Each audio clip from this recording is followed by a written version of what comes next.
Interactive session. This is a human-centered design session. And so we'd ask you all to come forward from the chairs that are in rows to the circles of chairs towards the front of the room. So please take a seat towards the front of the room in the circles of chairs here.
Good morning. We'll start in just a minute or so. This is going to be a group activity. This is a workshop-based activity, so we ask you all to come to the front and join these circles of chairs up here. There's a number of seats here on my left. There's some back here on the right. But please, we'd like to encourage everyone to be engaged in the activity. Most of this will be an interactive session with your groups, and so we really encourage you to join the circles of chairs rather than sitting in the rows back there.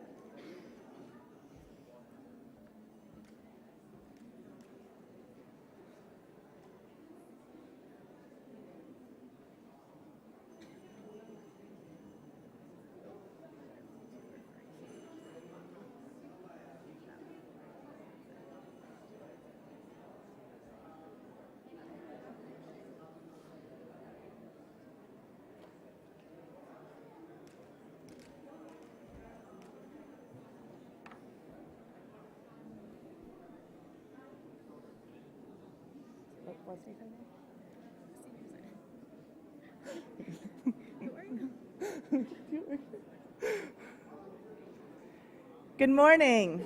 Thank you so much for joining us. For those of you that are standing in the back, please take a seat in one of the circles of chairs that are on the side or up in the front here. We have a few additional chairs, and then we'll just get started. Thank you.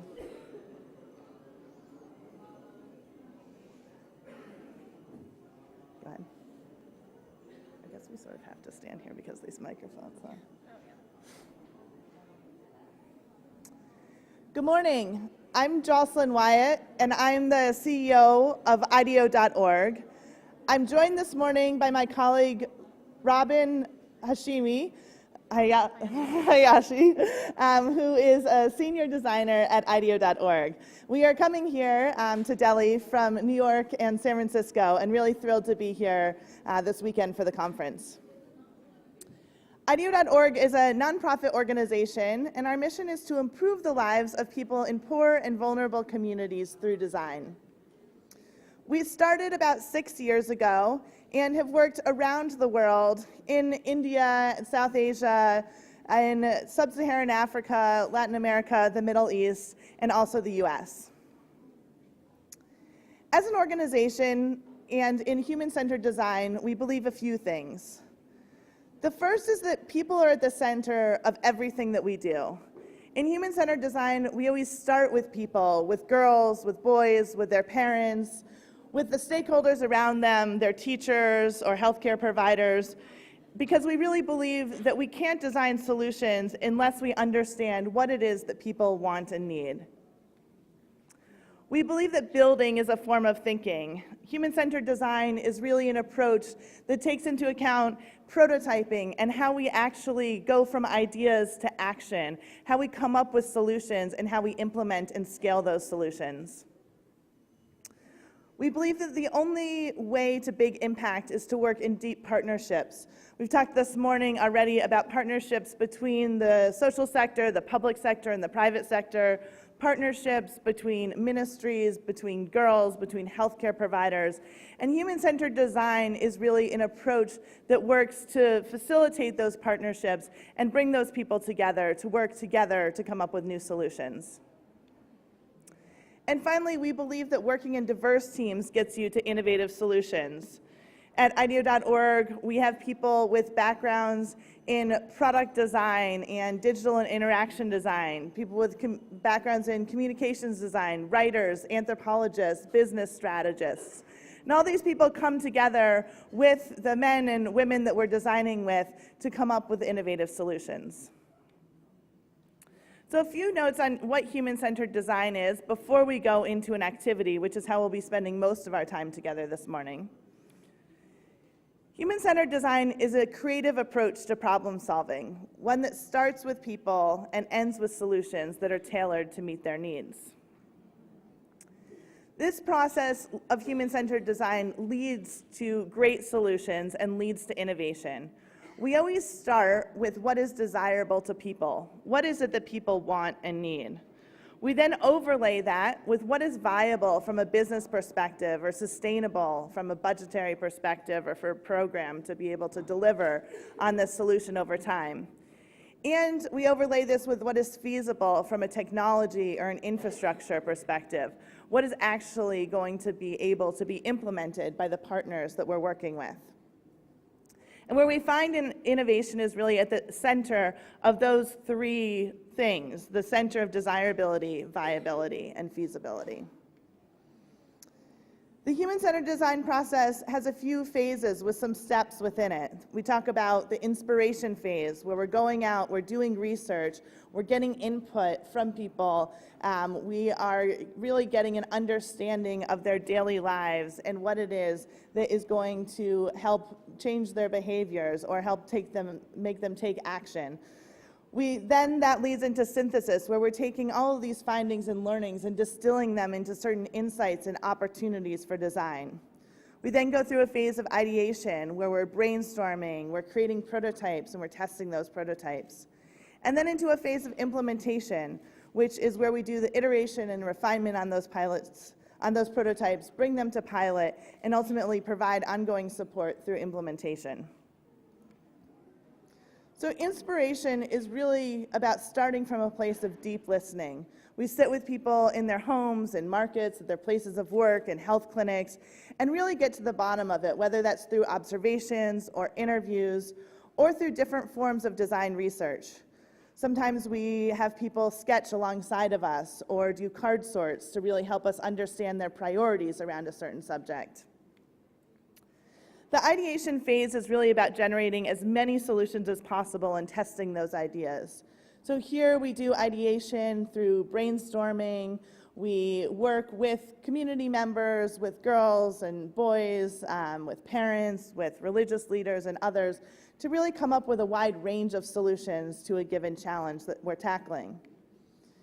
And then we build prototypes, whether those are really rough prototypes where we're showing people different forms of communications or branding or information, whether they're digital prototypes where we're actually testing out what digital solutions could look like, or physical prototypes that we really put in their environments and see how people interact with them. These are some examples. The first picture is from work that we did on sexual and reproductive health with DKT in Congo, really trying to help girls get a better understanding of their contraception choices. The middle was work that we were doing with a rural healthcare model in Nepal, where we were trying to provide information to young women around postnatal care for their children. And on the right was a solution in urban Kenya, which was about allowing people to really share complaints that they had of sexual violence that they were facing. We then take these solutions, take the prototypes, and we bring them out, get feedback on them, and then work to continue to iterate and refine them. This is work that we were doing with a company called D-Light on designing solar lanterns in India. Then finally, implementation is really about taking the steps to bring our solutions to impact and scale. This is where we work with teams. This is a team that we worked with American Refugee Committee in Congo to launch a social business that's providing affordable access to healthcare, clean drinking water, and agricultural support. So here in implementation, we're really focused on building capabilities of teams and working with organizations to bring those solutions to life and to scale them up. Now I'm going to turn it over to Robin to share a few more cases. Okay. And thanks, Jocelyn, for that lovely introduction to what the process of human-centered design is. So a really big part of the human-centered design process is building to learn, and that's one thing that makes it really different from other processes. And we do this because we often find what people say is really different from what they do. So an example could be, hey, Jocelyn, what do you like to eat for breakfast? And she'll say, oh, I love to have pancakes and granola and orange juice. And then if I say, you know, what did you have for breakfast yesterday? And she said, oh, I was on a plane to Delhi. I had a granola bar. So sometimes what people say in their minds is really different from the reality on the ground. So one example that should feel a little bit closer to the people in the room was a recent trip to Nigeria for the project Adolescence 360, which is funded by Gates and SIF and led by Population Services International. We spent a few months conducting interviews with girls, and that's that inspiration phase where we're really getting to know our user, we're getting to know the people around her and what she cares about. And a big part of this is really understanding who girls trust, because we really have a better painted picture of their lives. Maybe someone they trust in their lives could actually be a part of the solution. Maybe it's someone who's taking them to the clinic, or maybe it's someone who's teaching them about SRH. And so we heard from girls across the board that mothers were the person that they trust the most. And they prefer that their moms tell it like it is. They shouldn't hide anything. They shouldn't sugarcoat anything. If someone was going to talk to me about sex and boys, I'd really like it to be my mom. We also heard from moms that they think they should be the ones teaching girls about these sensitive subjects because it's their daughter and they're the ones who have the closest relationship. So we moved quickly to prototyping, where we said, okay, we heard from girls that it's moms. We heard from moms that they do want to be the ones there.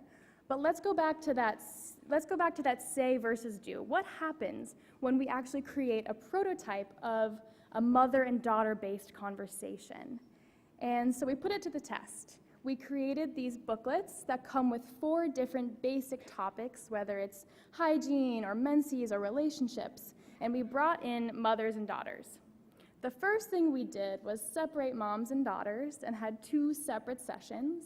With moms, we talked about what is it like talking to your daughter? What's hard about it? Why is it important? What are the basics of menses and hygiene and all of those types of conversations? And then we talked to daughters and said, what's important about talking to your mom? Why is this conversation so crucial? And then we gave moms some homework, and we said, take this booklet. Tonight, you are to talk to your daughter and have one of those conversations we've spent all day talking about. So we had them come back the next day. We split them up again, and we talked to the moms, and they said, oh, it was such a good conversation. It was so important. Thank you so much. But we heard from daughters. We said, okay, when's the last time? And we didn't tell them the moms had any homework. We asked daughters, when's the last time your mom talked to you about menses or had one of these conversations?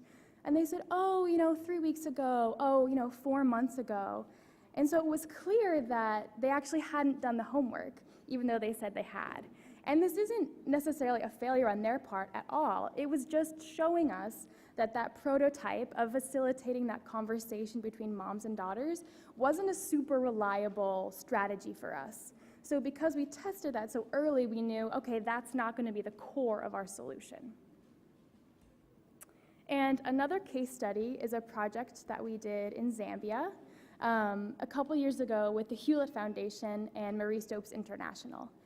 And here we had a really specific question about how do we get girls, not how do we get girls to services, but how do we really bring reproductive health to girls?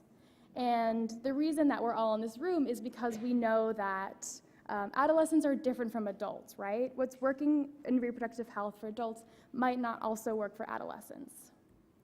And Marie Stopes Zambia was seeing really few girls aged 15 to 19 in its clinics.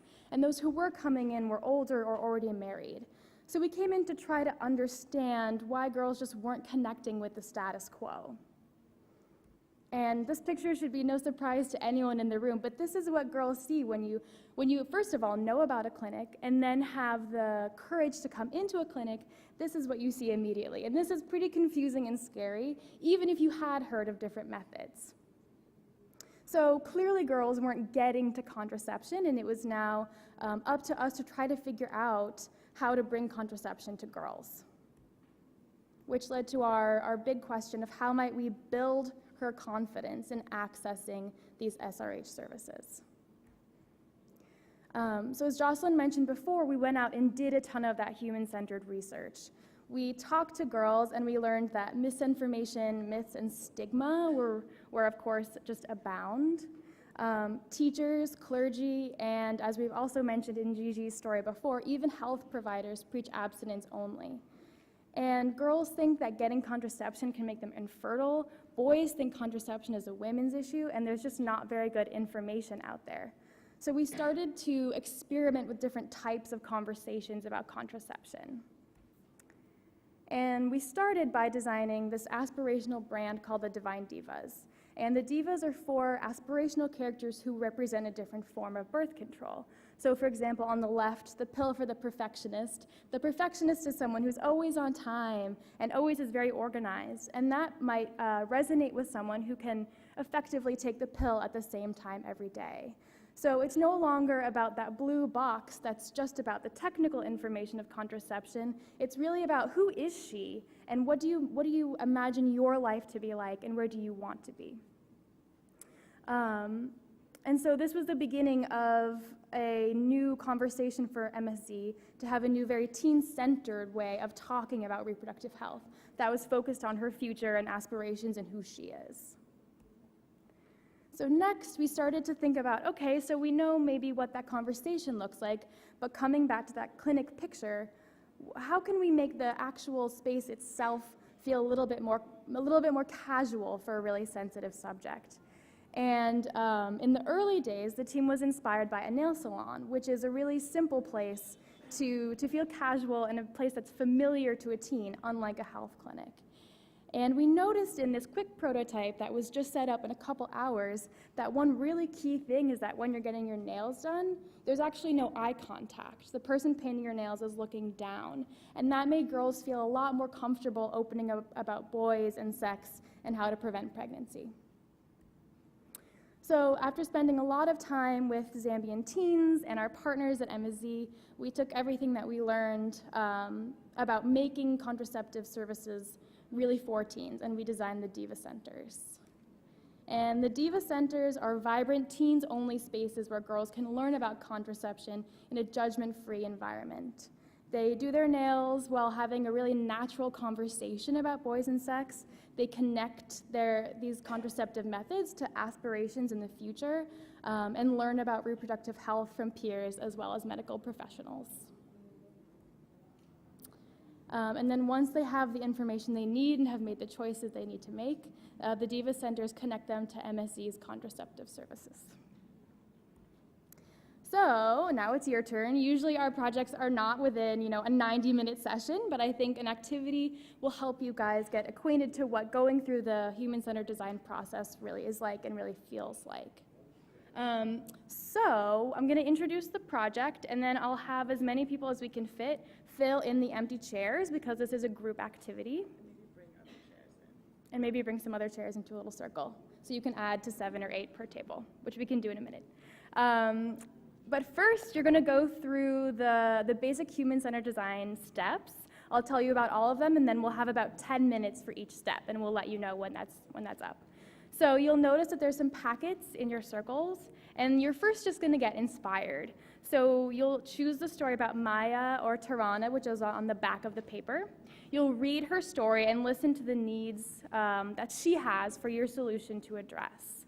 And so you'll read through that, and then with a partner, you'll interview them about the last time they felt comfortable, and you'll write the story and draw. Then we'll move on to rapid brainstorming, which is another 10-minute session. And at your table, again, you'll brainstorm some concepts that came out of that inspiration and the stories you told each other. And we have a couple rules for brainstorming. And they are they're all to encourage really crazy ideas. And though you might not actually implement this as a solution, just coming up with different ideas will spark new directions for your mind to go. So we defer judgment, so unlike most meetings and unlike most activities, you can't say, no, that's a bad idea, or no, that will never work because. It's all about saving that piece for later. We encourage wild ideas, so let's say someone says, the last time I was comfortable was, when I was using my pillow. And a wild idea might be, let's make a clinic inside an enormous pillow. Okay, we probably wouldn't implement or scale that, but right now we're really just getting the mind going. You can also build on the ideas of others. So if I say, let's make a giant pillow with a clinic inside it, someone else could say, oh, well, you know what? Why don't we make the whole clinic an enormous bed? And then we can have like a stuffed animal room, we can have a pillow, we can have something like that. Another is to stay focused on the topic. So if your question is really about feeling scared, let's focus on the solutions for that problem in itself and not go too far. One conversation at a time. So when you're working with your partner, just make sure to be listening to each other. Be visual, so actually draw ideas, draw that pillow clinic instead of writing it down. And then go for quantity. So let's go for 10-second ideas and not 10-minute ideas. So after that, in your small group or in a pair, choose one idea that you're really excited about. And you'll use the concept sheet that we've included to start to build out that idea. So what would this look like in the real world? What are the key things that might happen in this? What do you hope that Iaah or Tarana is thinking or feeling or doing? How is this changing what she thinks the status quo is? And then how does your concept address this need in the story? So if she's feeling scared, how does that directly solve that problem? So, are there any questions about this specific activity before we get started and move? Okay, great. So if we could have everyone either join a chair that's already there or join a table, we will circulate and let you know when the 10 minutes are up. Okay.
notes, one idea per Post-it note, and you can then put the Post-it notes on the worksheet that you have in front of you, because we would love to collect all your incredible ideas after this workshop. All right, let us know if you have questions, and go ahead.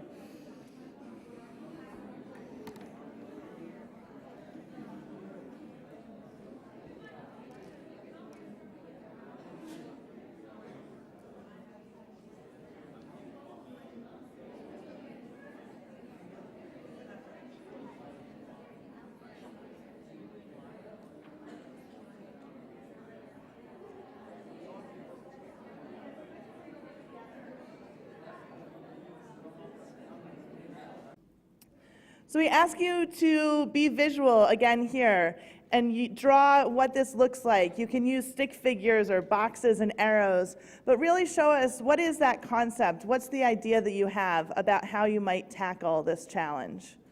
So we'll give you about 10 minutes in your groups to select an idea to go forward with, and then really build it out so that a few of you can share in the final portion of this session.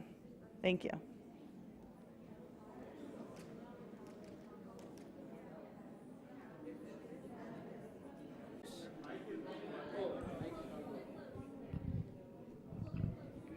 Hello, can you hear All me? right. Okay, good. Ready, go.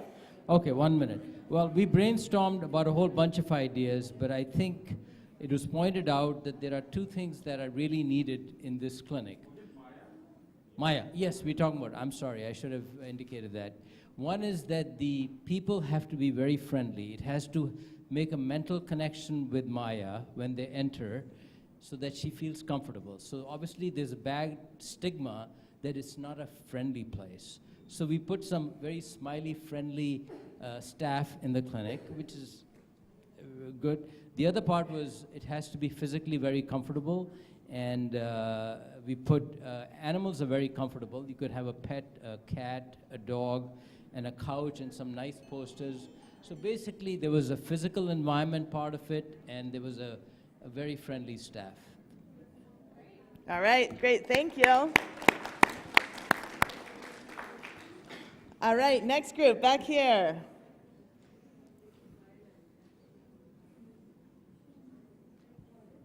Okay.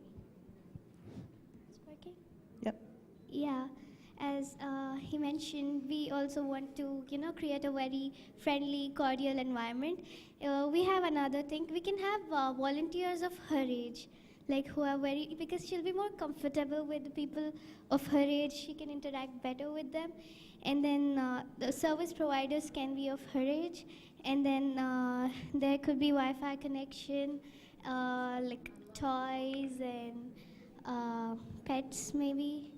And then the interaction with the doctor should be one-on-one. It should be confidential. She should feel assured. She should feel comfortable that whatever she's talking about, it is not let out. And she should be given hope that she will be helped, and then it should be a very trustworthy environment for her to open up. Yeah. Thank you. Just behind, Robin. So for us, we looked at it this way. She's thinking about visiting the school because her friends told her it's not cool to go to the clinic. So therefore, we decided to come up with people of her age who are well-trained, and we call them health besties. So these health besties are going to be in school and talking to Maya during lunchtime when she's feeling comfortable and doing something nice. And then they can share their experiences when they went to the clinic and how it was, how the staff are friendly, and what is happening there, so that Maya can be encouraged to go there. And whilst in the clinic, we still have other health besties who are doing something fun, like there's music there, there's coffee. So when Maya comes to the clinic, not only the professional healthcare professionals are friendly, but there's also an environment that she feels really welcome and comfortable to be in. Thank you.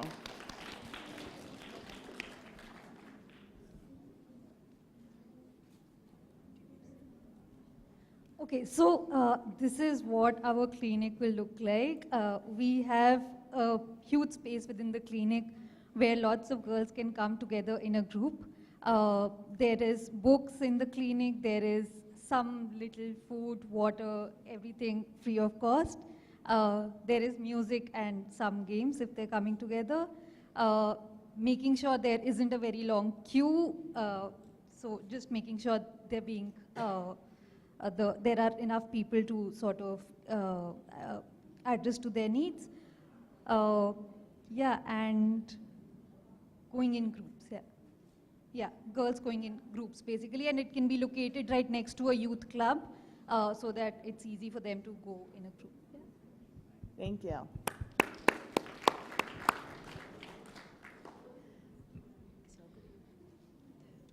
Thank you. So we took an approach similar to this team here, and we didn't actually approach changing the clinic at all, but rather changing the way that Maya would be able to access the clinic, and then sort of just teasing out the the things that the clinic offered versus how to actually change the design of the clinic. So we set up a peer support program in Maya's school, which would have young people who've used the clinic before and things like that, and have had peers training, and then they would be able to give her the education around, you know, what the clinic would look like and how that, and then they would also be the person who would physically be a supporter and walking to said clinic and giving her that support, because that was a big theme in ours, was that you might want a person who to support you. And then we said that the clinic would really need mostly to work on its like external programming and working with NGOs, working with the community, working with making it more of a comfortable, connected place. And we thought that that would help make people feel connected, making them feel think about what it means to use services as a community, and that we would promote sort of all of those things together. And yeah, we thought it really just helped Maya in being able to give her a peer that would be able to comfort her and getting her to school, to the clinic.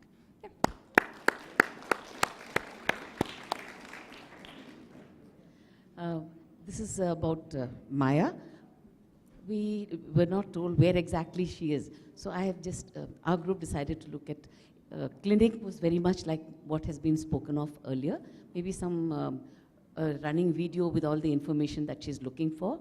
And if it was in a school setting, then we planned that we have peer educators, but they would talk over the tiffin room, and when they're talking about this particular topic, Maya could join in and listen, and maybe subconsciously be inducted into the conversation, so she could clear her doubts. Then if it was a rural setting, if Maya happens to be in a village, then it would be a good idea to have under the tree, maybe gathering of women and girls, talking to them about something like the beauty tips of how skin care and so on. And at the same time, once they've started the conversation going, we can introduce a topic on conversation, on contraception.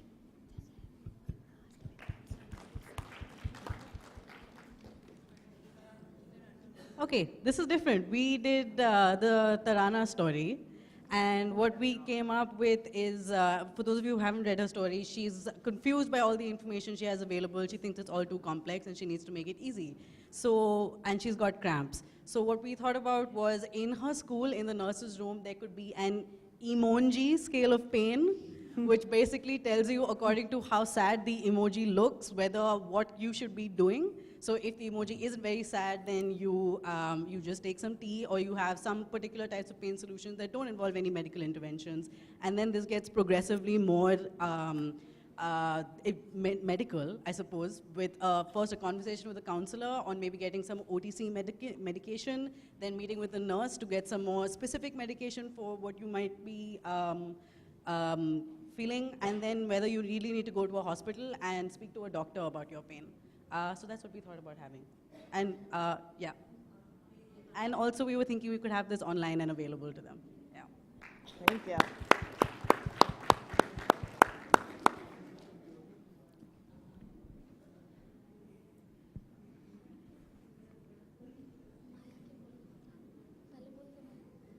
माया का बता रही हूँ मैं।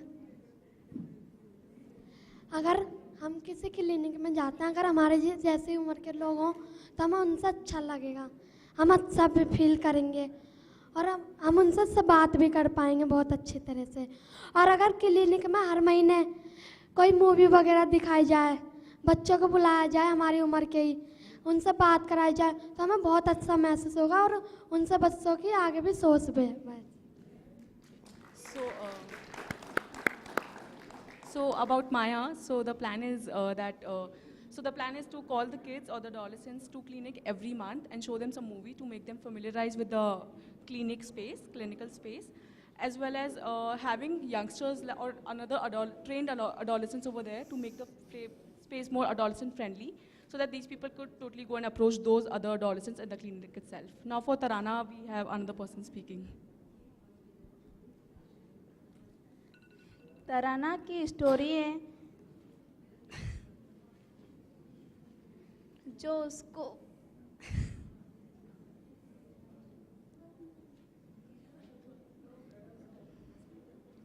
School में photo जो उसको मतलब कि पीरियड के हाथ So what she means to say is, because when you talk about period verbally, it becomes too technical. So instead of talking about it verbally, you should put up posters, student-friendly posters in the school itself, not just clinics, so that it becomes more clear and understandable for the adolescents to understand what actually period is about. So yeah, that is all. Thank you.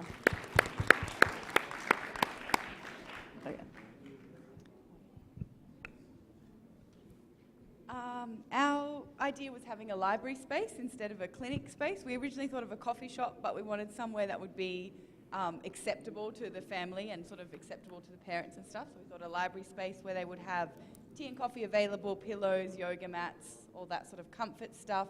There'd be a range of different activities, people to help you study, maybe some art stuff, maybe some sewing, as well as healthcare workers in the space, and maybe organised peer support groups and workshops to talk about all of that kind of stuff. Thank you. Here. Hello. So besides, so we read the Maya's story, and besides what all everybody almost contributed, we would have a really comforting confidentiality jingle once the individual is entering the clinic, and like we would have the clinic segregated into thematic cubicles, and the person is free to look around.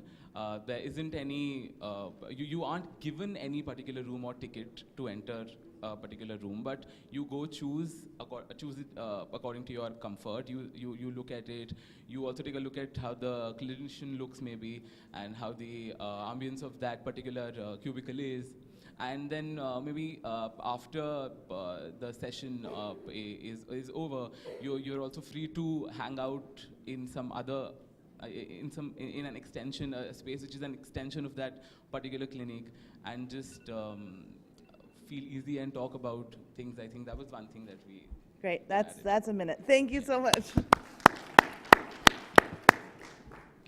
Hi. Hello. Sorry. Oh, yeah, over here. Okay, thank you. So we're at the corner, so great that somebody noticed. Yeah, so great. So I think the questions were very interesting into what makes Maya comfortable. This is a Maya story. And we figured that, being with friends and listening to music is what makes her comfortable. So picking up from that theme, so what we thought is that let's have a funky clinic. Or let's not have even a clinic. Let's actually, utilize an existing space. So in this case, we thought about some kind of a disc where young people can hang around, listen to music, and in the adjacent room, we will have noise cancellation technology so that the music doesn't stream into the other room, but then they can have, one-on-one conversations with a counselor or a friendly peer. And what we kind of, think is that this funky clinic, an interesting idea was that, okay, people want to remain anonymous or assured of, audiovisual privacy. So one of the themes for this funky clinic is that you have to come in fancy dress, something like a Halloween. So your face need not be visible. You can stream in, come in, dance, and you want a consultation, go to the side room with the noise cancellation technology. Thank you. Where's the mic now? Yeah, All right, we'll go here and then. Is this working? So back to the Maya story, I think camp in the school will be more good for the interaction. Cause as she's a schoolgirl, I think camps and workshop will make her more comfortable with the word contraception and all that. Group activity and sorry. Yeah. Thank you. हम तराना की story के बारे में विचार रखना चाहते हैं कि तराना के गांव में या जहां पे वो रहती है तो किशोरी बैठक की जाए। उस किशोरी बैठक में माँओं को भी जोड़ा जाए और किशोरियों को भी जोड़ा जाए और वहाँ पे नर्स वगैरह या डॉक्टर कोई भी आए और वो कहें किशोरी बैठक के दौरान कि माहवारी के समय कोई भी घटना होती है या कमर पेड़ों में दर्द होता है तो हमारे क्लिनिक में आपके ब्लॉक में ही हमारा क्लिनिक है और वहाँ पे अपना चेकअप कराने आएँ। और फिर उसके पास हाँ, और अगर उसके पास ये हमने स्कूटी बनाई है, उसके पास स्कूटी होगी तो वह अपनी स्कूटी से जाएगी और चेकअप कराएगी और उसे बहुत सहूलियत भी मिलेगी।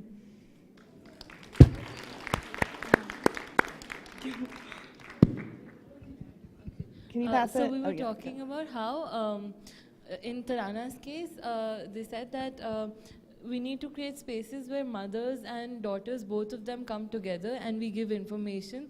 And we were talking about how such a model could help break the stigma and enable the mother and the daughters to talk amongst themselves. And also, like, we were talking about the health centers and how there's always this nervousness about going there. So if the nurse comes there and the nurse introduces herself and she talks about the services she offers, then the young people will feel more comfortable about going there. And how if young people are able to, you know, sometimes these clinics are very far away. So in the previous page, we had drawn a scooty about how it's easier for us to use that. So if they're provided such modes of transport where they can independently go and travel these spaces, so that would make things easier. Thank you.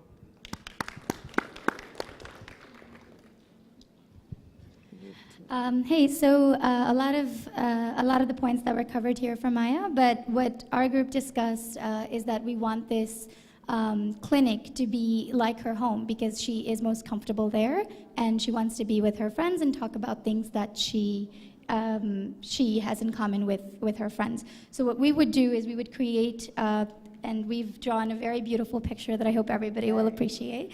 So we would convert this clinic into this very friendly, homely atmosphere. There'd be couches, there'd be mats on the floor, and Maya would have the option to take her friend over if she wanted to and speak to a peer educator who would be her age, someone that she'd be comfortable with, that'd be Bollywood movies or something common playing on TV so that it's a space where she's comfortable and can talk about common things.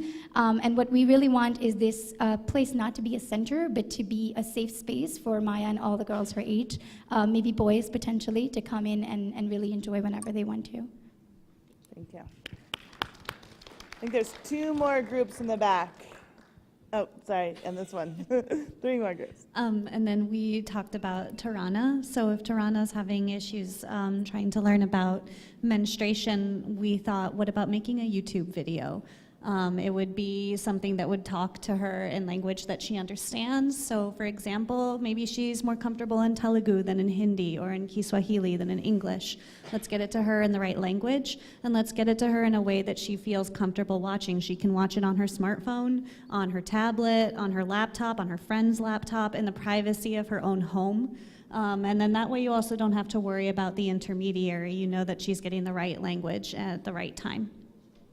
Thank you.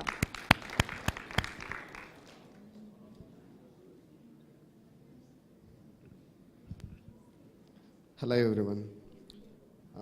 Most of the points which we discussed have been discussed by everybody. And we were having a unique concept. Nowadays, everybody is using mobile phones, and nowadays artificial intelligence is being integrated with every smartphones, like personal assistants like Siri and Google Assistants.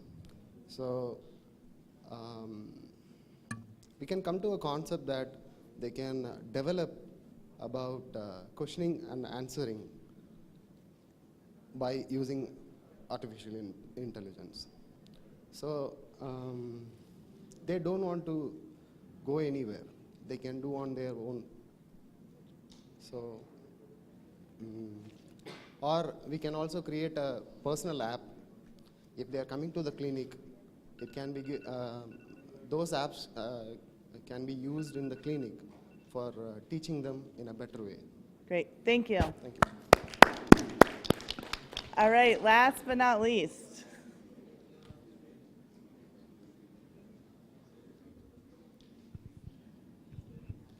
Good morning.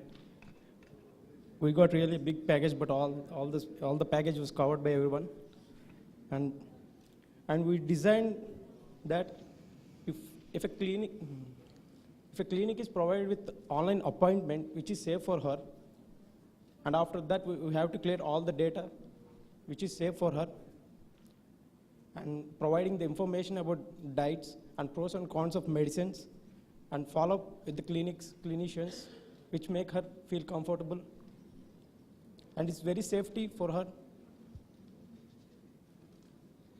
Thank you. That's. Thank you. All right, so please, your group has to go still? Okay, sorry. One more. Can we get the microphone back here? Thanks.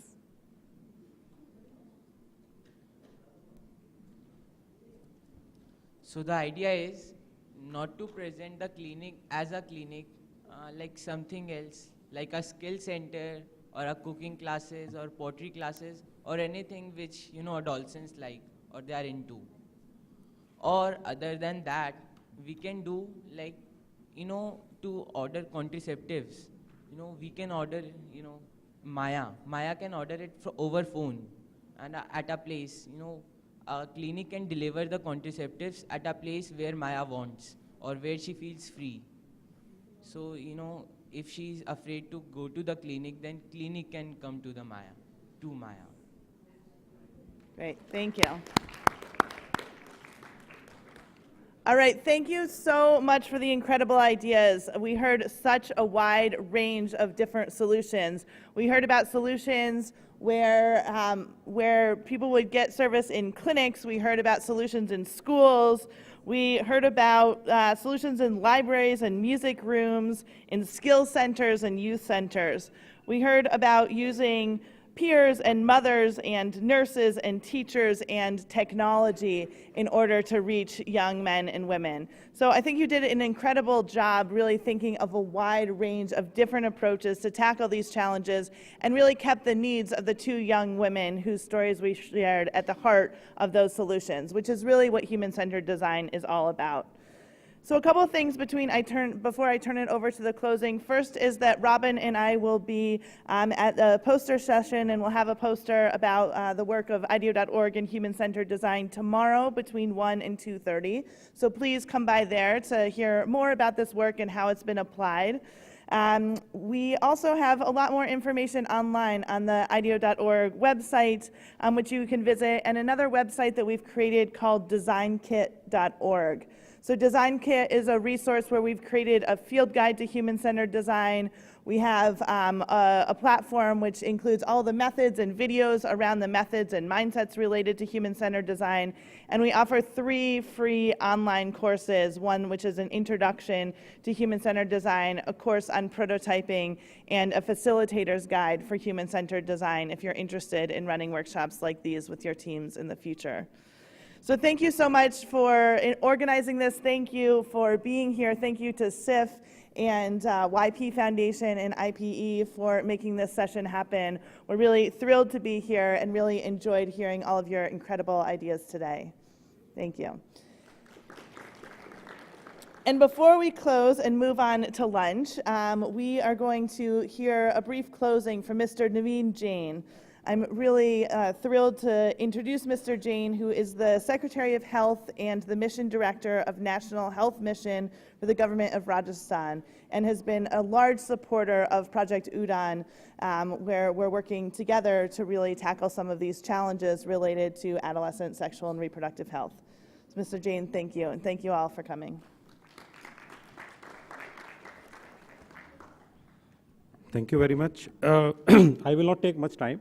And I will just try to make certain observations, only from the comments which you made after reading these two stories. And as an administrator or as a manager of National Health Mission, for last 3.5 years, we are implementing adolescent health program in Rajasthan. And Rajasthan is geographically the largest state in India, so it's a very challenging place because we have all sorts of geographical adversities, including deserts and hilly area, tribal area, whatnot.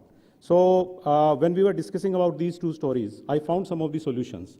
Like I was taking you all of you as my consultants, and as an MD, I was thinking that you will give me some suggestion which I will go to Rajasthan and implement. So here is what you told me.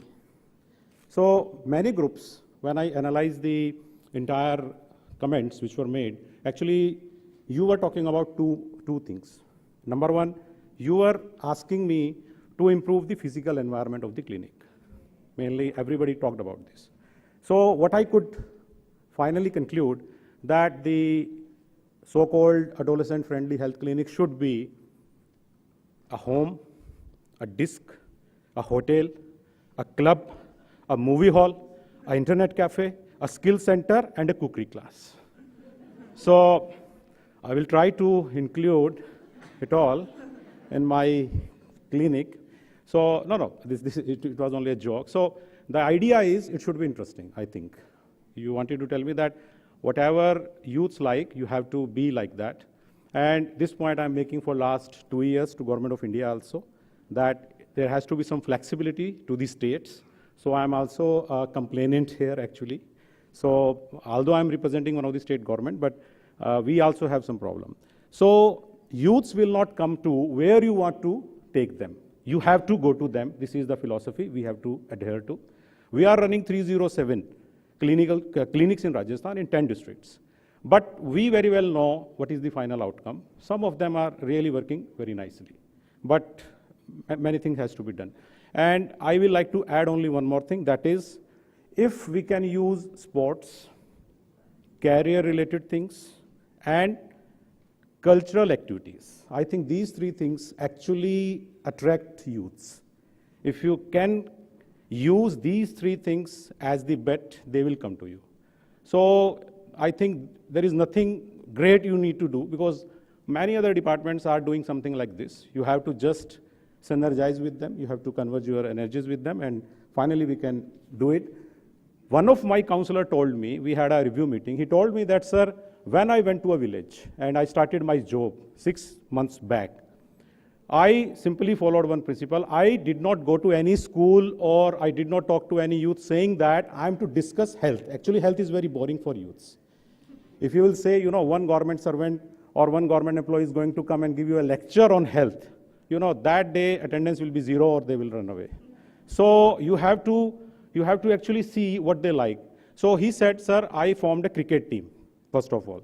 And I started playing cricket with them. When they became friendly with me, I talked about Sachin Tendulkar, I talked about, whatnot. And then they became friendly with me, and then I started talking about health. And then I started talking about the issues for which they were having some misconceptions. So I think this is the way we have to do it.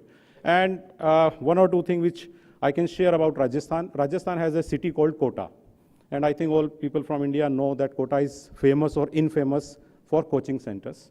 We have around 0.15 million, like 1.5 lakh students living in a very limited area where multi-story hostels have come up. And all of them are between 15 to 20. And I see them as a very big challenge to me. And Government of India has not sanctioned me any adolescent program for Kota, but still we are thinking that even if they have not sanctioned, we can do something about it. And what we have thought out, just think like a student who has been sent to Kota for engineering or medical coaching. Just think like that student. It is very difficult. Your parents have sent you from Chennai, from Mumbai, from Kolkata, from anywhere. You are attending a coaching class where 500 students are attending and you are one of them. Then you are given to a hostel where hostel is multi-story. You are given a very small room, and you don't know who is living in the next room. And you can go and find it out. It is very difficult. And thirdly, these coaching centers, I don't want to take names, when they take weekly test, when they take fortnightly test, your performance is compared again and again with certain students who are very good. So you are facing 3 emotional atyachar in Hindi and, atrocities to say. Like, 1, parents have sent you away. Secondly, you are one of the 500 students. Thirdly, you are living in a dingy room, in a very small room. And then you are compared again and again. Then why the mental health problem will come? And suicidal tendencies will increase. And government, we are seeing such incidents. I think we need to do certain things. No coaching institute till date has organized a session that these were the students who prepared like you, who appeared in exams like you, but they failed the exam. Still they are living their lives very nicely or better than who cleared the exams. I think never we have only introduced to them successful people who appeared in exam and got succeeded. But when 3 lakh people appear in civil services in India, only 60 of them will become IAS, or maybe 600 of them will become some sort of civil servant. So naturally 2,940 are going to be rejected. So are we going to push them towards suicide? So I think we need to look these things. And these are some of the ideas. Thank you very much. Jai Hind.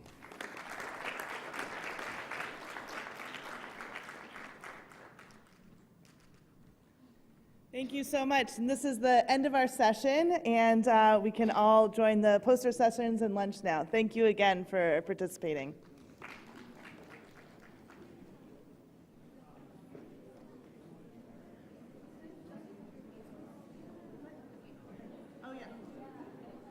To capture all of your rich ideas so that we can learn from all of the work that you've just done with us. Thank you.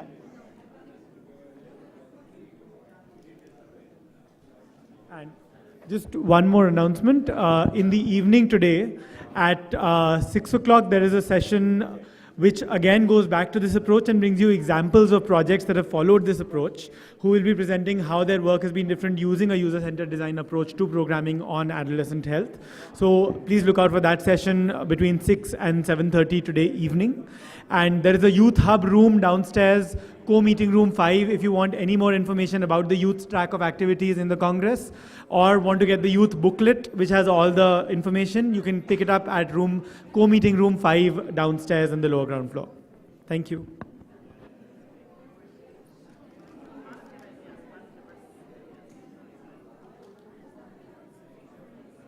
You can bring in more people before you close the door. Sorry. Okay.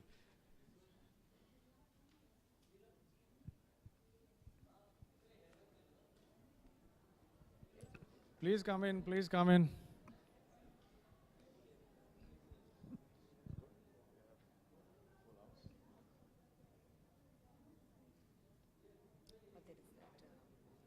One session on the RKSK that is going on next 2 rooms. Where hey kid, your boss is there. They're releasing the PMNCH toolkit there. So it's also advocacy toolkit.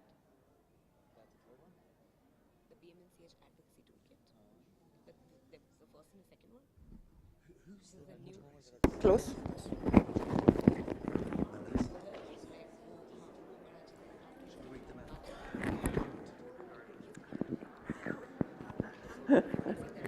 Sure, but I'm doing everything. You don't want the chart. Do you mind? Government will be directly addressing your needs. Just like welcoming everybody, thanking them for coming and introducing. Okay. So we have the 2 buyers, Manaja and Rajesh, and they will take Okay. already. Good afternoon. I hope you managed to get some tea and cake and you're feeling refreshed, and look forward to this session. And I just want to welcome you all. We're going to hear about the Accelerated Action for the Health of Adolescents program, which I think is really important and brings together everyone. I'm going to introduce our 2 moderators. We have Manasa Priya Vasudevan. She works at the YP Foundation, which is a youth-run and led organization based in Delhi, and she develops youth leadership to advance the rights of young women, girls, and other marginalized youth. And she manages the Know Your Body, Know Your Rights program, KYBK, so it's KIBKA. KIBKA. And it provides comprehensive sexuality education for adolescents and young people from low-resource, at-risk localities. And the second co-chair is my old friend Dr. Rajesh Mehta, who is a colleague of mine from the World Health Organization, and in Southeast Asia Regional Office in Delhi. He's presently the Regional Advisor for Newborn Child and Adolescent Health. He supports 11 countries in Southeast Asia for these programs, and despite its grand name, WHO is extremely limited in its human resources, and he carries a tremendous workload and gets pestered by me and my colleagues too much. But he does a fantastic job. Anyway, I'm going to hand over and first say that the whole AHA framework was largely developed by people inside or coordinated from inside my department in Geneva, but with a huge network of people. And David Ross, who's sitting there, and Valentina, and Kit. Where's Kit? And probably others I should thank, but I'll let them do that later. But they all did an amazing job, and you're going to hear about it. So I'll hand over. Who wants to go? Oh, you've got a microphone, and I can go and sit down. All right, thank you, Anthony. So it's my pleasure to also welcome you all in this symposium, which is jointly organized by partner agencies, in which we shall present to you the views from a youth representative, UNICEF, UNFPA, UNESCO, Partnership for Maternal Newborn Child Health, and of course from WHO. As you all know, yesterday was the inauguration. And I must point this out that since the inauguration last evening, the world may have unfortunately lost 3,000 adolescents in this period. This is an entirely avoidable human tragedy. Over and above this mortality among this bright age group, there is a huge burden of morbidity, as is illustrated by the Health of World's Adolescents report, which was released in 2014, and I think Jane Ferguson, who coordinated this, should be here in this room. This report was extremely useful for the renewal of the global strategy, the previous global strategy, which was from 2010 to 2015. And deservingly, adolescents have figured prominently in the current version, and the name is now Global Strategy for Women's, Children's, and Adolescents' Health. And it will last until the SDGs 2016 to 2030. At its launch, the then UN Secretary General, Mr. Ban Ki-moon, had correctly observed that the updated global strategy includes adolescents because they are central to everything we want to achieve and to the overall success of 2030 agenda.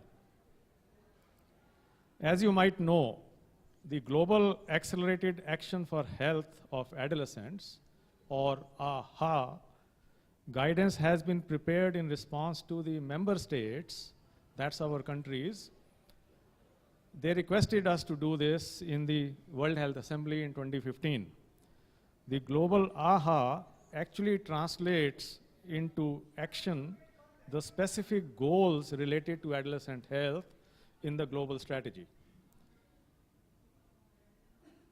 The AHA guidance has been a joint initiative, as Anthony was mentioning, and was coordinated among partners, WHO, UNFPA, UNESCO, UNICEF, UNAIDS, UN Women, the World Bank, the Partnership, the PMNCH, and the Every Woman, Every Child movement. Since the launch of the AHA in May 2017, this team of partners has been providing technical support to countries through regional and national workshops to put the AHA into action. Early adopter countries that are Barbados, Republic of Moldova, and Sudan have used AHA already to develop their national adolescent health strategies and plans.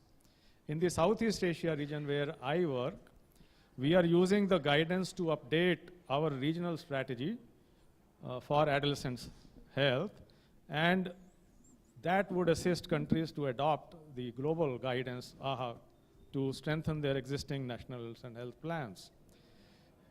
So these are just a few examples of how to act now with no excuses. We already lost 3,000 adolescent precious lives in last 24 hours. Thank you for giving us a background on the Iaah guidance. Now I'm going to introduce our speakers to you. We're very fortunate to have amongst us members of the UN who will be presenting today. We also have with us members from the partnership, the PMCH, who will be talking to us, as well as youth adolescent health advocates, clearly my favorite category.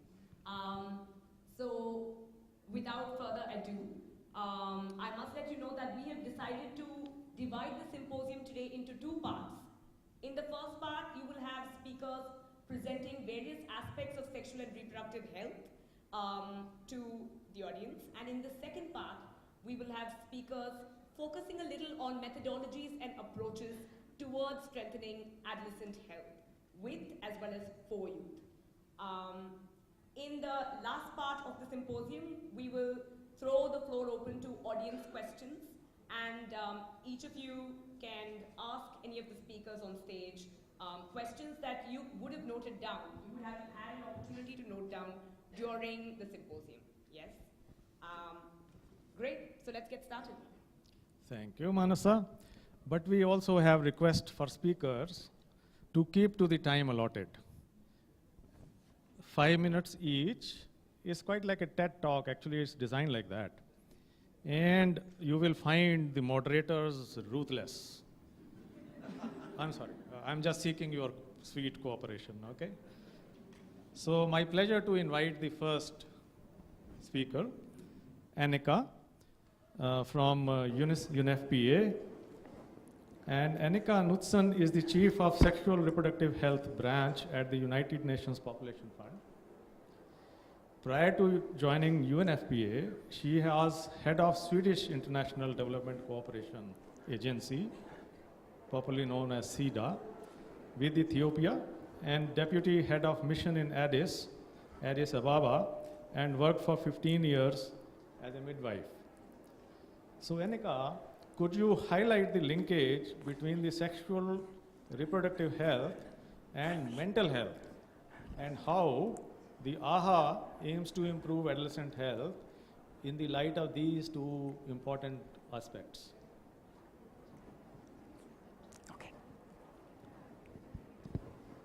I need one. Have you heard what has happened? Have you read the papers today? This is terrible. Lucia, only 14 years old, died in a train accident, and I can tell you that was not a train accident. She just didn't know what to do. She had no one to turn to. You know, she actually was a very good student. She was just entering high school, and 2 years above her there was Bill, exciting, charming, soft-eyed Bill, and they fell in love. And she had, of course, no knowledge about sex or contraception, and no one had talked to her, not her mother, and school, no way. But she loved kissing Bill. And of course, maybe she didn't want to go further at that time, but who wants to spoil the moment? And even at that point, she started feeling fear and terror. And what had she done? And how could she let her father down this way? And she tried to speak to Bill, but he was nowhere to be found. And her mother, of course, she couldn't turn to her. And she became more and more desperate. She had more and more fear. She couldn't sleep at night. And everything was just spinning round and round and round. And so one day, with a little tummy bulging, she headed for the tracks. She had nowhere else to go. Now, Lucia is a fictive girl, but she's everywhere. She is everywhere. Let's go and see where things went wrong how we can take this back. But let's just think about the 1.2 million adolescents that dies from preventable, treatable causes every year. If we look at Lucia, what was there that she could have done differently? Not much, but the system could have done much more for her. Here she is. We go to the next piece. What could she have done? What could we have done for her? Of course, there should have been comprehensive sexuality education. Starting from early age, telling her about her body, how she changes, what is to be expected, what is a relationship, how can she protect herself, what can she invite people to do and not invite people to do. And there should have been service delivery, not the only place being where her mother's best friend was working as a nurse, but somewhere that she could feel trust, where she could feel that no one would tell about what she was seeking help for. And we need to look for these young girls, because they are not so visible. We need to find them. We need to see who they are. And we need to promote their leadership. And we need to be there to see that they not only participate in the sense that they are part of a group, but that they really, really, really participate. And that takes patience. That takes a very enabling environment. Next. And of course, the key is that there is policy, that there is strategies for this. So here she is, with all of that she needs: friendly and judgmental services, policies, listening to her, finding her, and the comprehensive sexuality education. But the hands that hold her, that should hold her, is the commitment, the investment that we have to make. And last but not least, the attitudinal change that we all need to work with. Because it will not look the same when young people take charge and really are at the forefront of a workshop like this or a conference like this. We will have to look into ourselves and see how we can adjust to that. We have spoken, of course, and I feel I'm 60, I'm here standing, talking for Lucia. But I can tell you, we have spoken to young people, and this is what they say.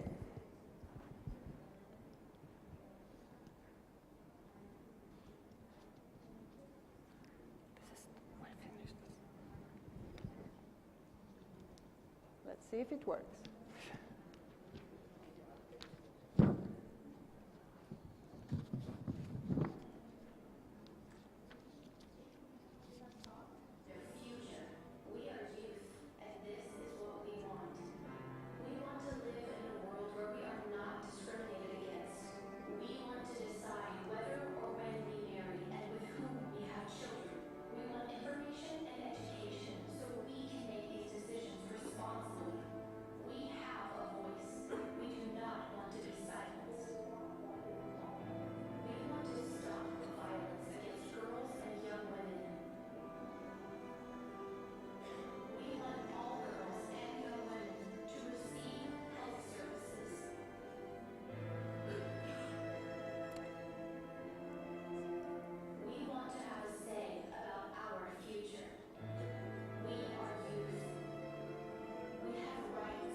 Thank you.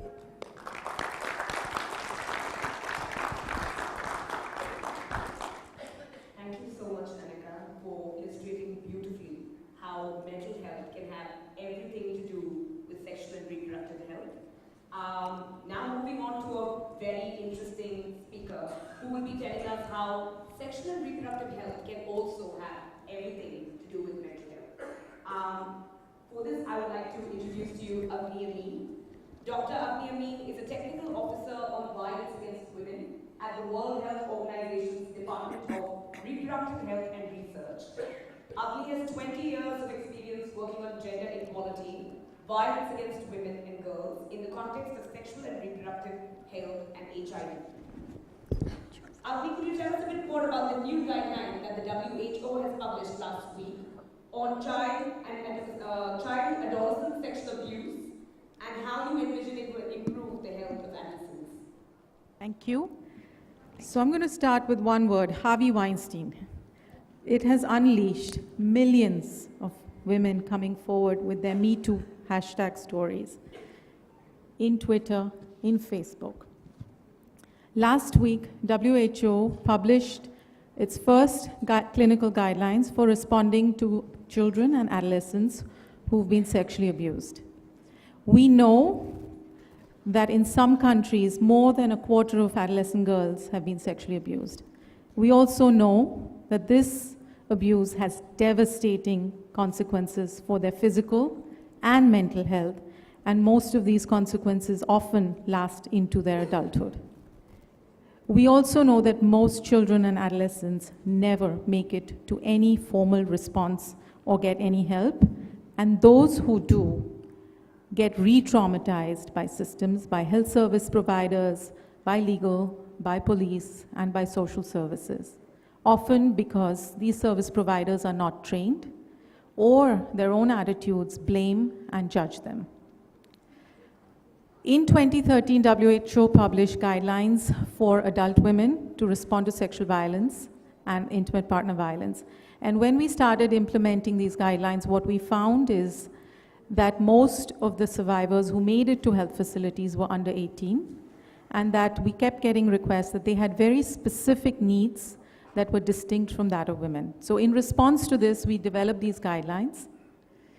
And the guidelines are meant for frontline providers, so pediatricians, OBGYNs, pretty much anyone who comes in contact with children and adolescents. And they have two aims. One is to provide evidence-based clinical recommendations. And the second is to provide this care based on ethical, human rights, and trauma-informed good practices. So not just to provide these such care, quality care, but also making sure that the manner in which this care is provided is child and adolescent centered. So what are the recommendations? The first is when a child or an adolescent discloses their experience of abuse, WHO recommends to offer what is called first-line support or psychological first aid that is child and adolescent centered. And when you unpack that, it's really basic principles of empathetic listening, validating response, inquiring about needs, asking what is worrying them, empowering the non-offending caregivers, and making sure that the communication and the manner in which the clinical care is provided is age appropriate. The second set of recommendations or good practices are around how to minimize trauma and distress when taking medical history, when documenting the findings, and when conducting the examination. So I will highlight maybe two things in here. The first is really making sure that the assessment of that child or adolescent is comprehensive, both focusing on the physical health and the emotional health, making sure that the positions, the examination instruments that are used minimize discomfort, explaining to the child and adolescent every step what will be done, what procedure will be followed. And perhaps importantly for this context, and I know in India this is a big topic of discussion, WHO does not recommend virginity testing or the two-finger test, which is not just practiced in India, but in quite a number of settings. What we found is when we did the systematic review, there is no scientific validity to this practice, and it is a human rights violation and causes a lot of distress. The clinical recommendations focus on post-rape care, which includes emergency contraception, and WHO actually recommends for prepubertal girls, also who've reached TANA stage 2 and 3, to offer emergency contraception. Post-rape care that includes HIV, PEP, and adherence support, STI presumptive treatment in settings where STI testing is not feasible, safe abortion to the full extent of the law, and I know in India this is a big topic of discussion right now, and HPV and HBV vaccination as per national guidance. We know that mental health care is a very important consequence of child sexual abuse, And the guidelines recommend considering cognitive behavioral therapy with a trauma focus for those children and adolescents who've been diagnosed with PTSD. Importantly, for purposes of reporting child sexual abuse, we recognize that there are many different legal jurisdictions, some which are mandatory and some which are not. So the guidelines actually ask healthcare providers to be guided by ethics, which includes assessing safety, health, and well-being before making any decision related to reporting of child sexual abuse, and making sure that the child and the caregiver is informed about the obligation to report before they start interviewing them. The guidelines also recognize that when two consenting adolescents are having consensual sex, that it is not recommended to report such an issue. Please. Yeah. Thank you. Oh, good timing. Thank you. So, thank you, Avni, for this update on a subject which is important but remains maritime hidden in our societies in this part of the world. So now it's my pleasure to invite the next panelist, Kabir Singh from UNESCO. Kabir Singh is the Senior Project Officer for HIV in Bangkok, Office of UNESCO. He manages the Education for Health and Wellbeing portfolio for the Asia Pacific region, which includes a focus on ensuring all children and young people benefit from good quality comprehensive sexuality education, and all children and young people have access to safe, inclusive, health promoting learning environments. Kabir, I have a task for you. You have just heard about the sexual abuse. Can you give us some insights on how the education sector can play a role and what kind of issues can be addressed through education and learning process? Sure. Thank you so much for inviting UNESCO to speak. Although I'm based in the Bangkok office, as the moderator mentioned, I speak on behalf of my colleagues across 4 regions who couldn't be here. So let's talk about the education sector. We heard the moderator and several speakers talk about the number of adolescents that die every day from largely preventable causes. We know that the main determinants of adolescent health are largely outside of the health system, and that our guidance is unequivocal in the fact that education plays a key role in influencing adolescent health, well-being, and behavior. So I'm not here to talk about education in terms of multiplication and tables like that. We know that CSC is a curriculum-based process, teaching and learning about cognitive, emotional, physical, and social aspects of sexuality. It's a lot more than just talking about sex. In terms of data, we know that in several regions of the world, 40% of young people have adequate knowledge about HIV, only 40%. We know that in some cases, 1 in 5 women start childbearing at the age of 17. 66% of girls, on average, know nothing about menstruation until menarche. So the stakes are very, very high.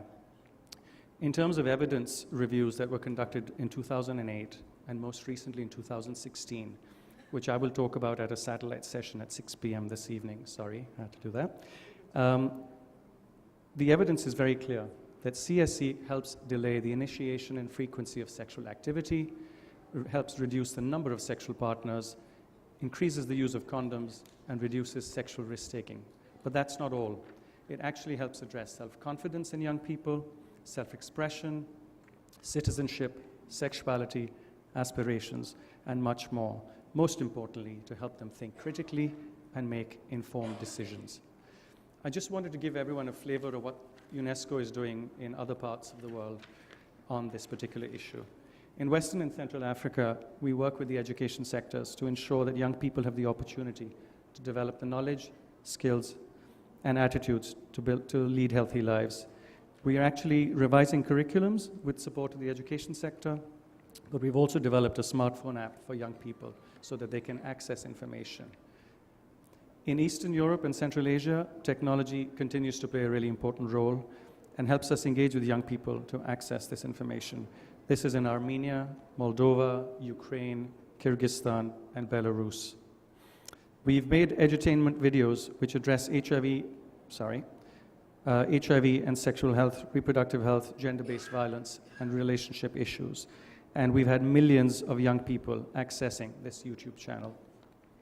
In Eastern and Southern Africa, many of you know about the ESSA commitment from 21 ministers who've endorsed the young people today, time to act now. We know as a result of the ESSA commitment that it's actually resulted in an impressive increase in the number of countries that have institutionalized CSE, increased coverage at the school level in teacher training, but also improved community engagement efforts. In Latin America, we have an 80-hour certificate course online to support teacher training on CSE with the latest in terms of research and documentation with one-on-one support from tutors. So the education system plays a critical role. Sorry. It's in fact the infrastructure that has the greatest impact on the health of adolescents. We know that better educated learners learn better, and better educated learners have the knowledge and skills to be healthy. So the links between these two are fundamental, between these two domains.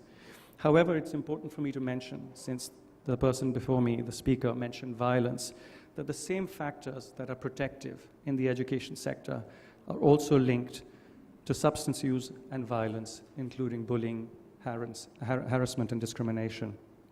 So CSE also contributes to substance use prevention, education, and violence prevention programs by strengthening these protective factors.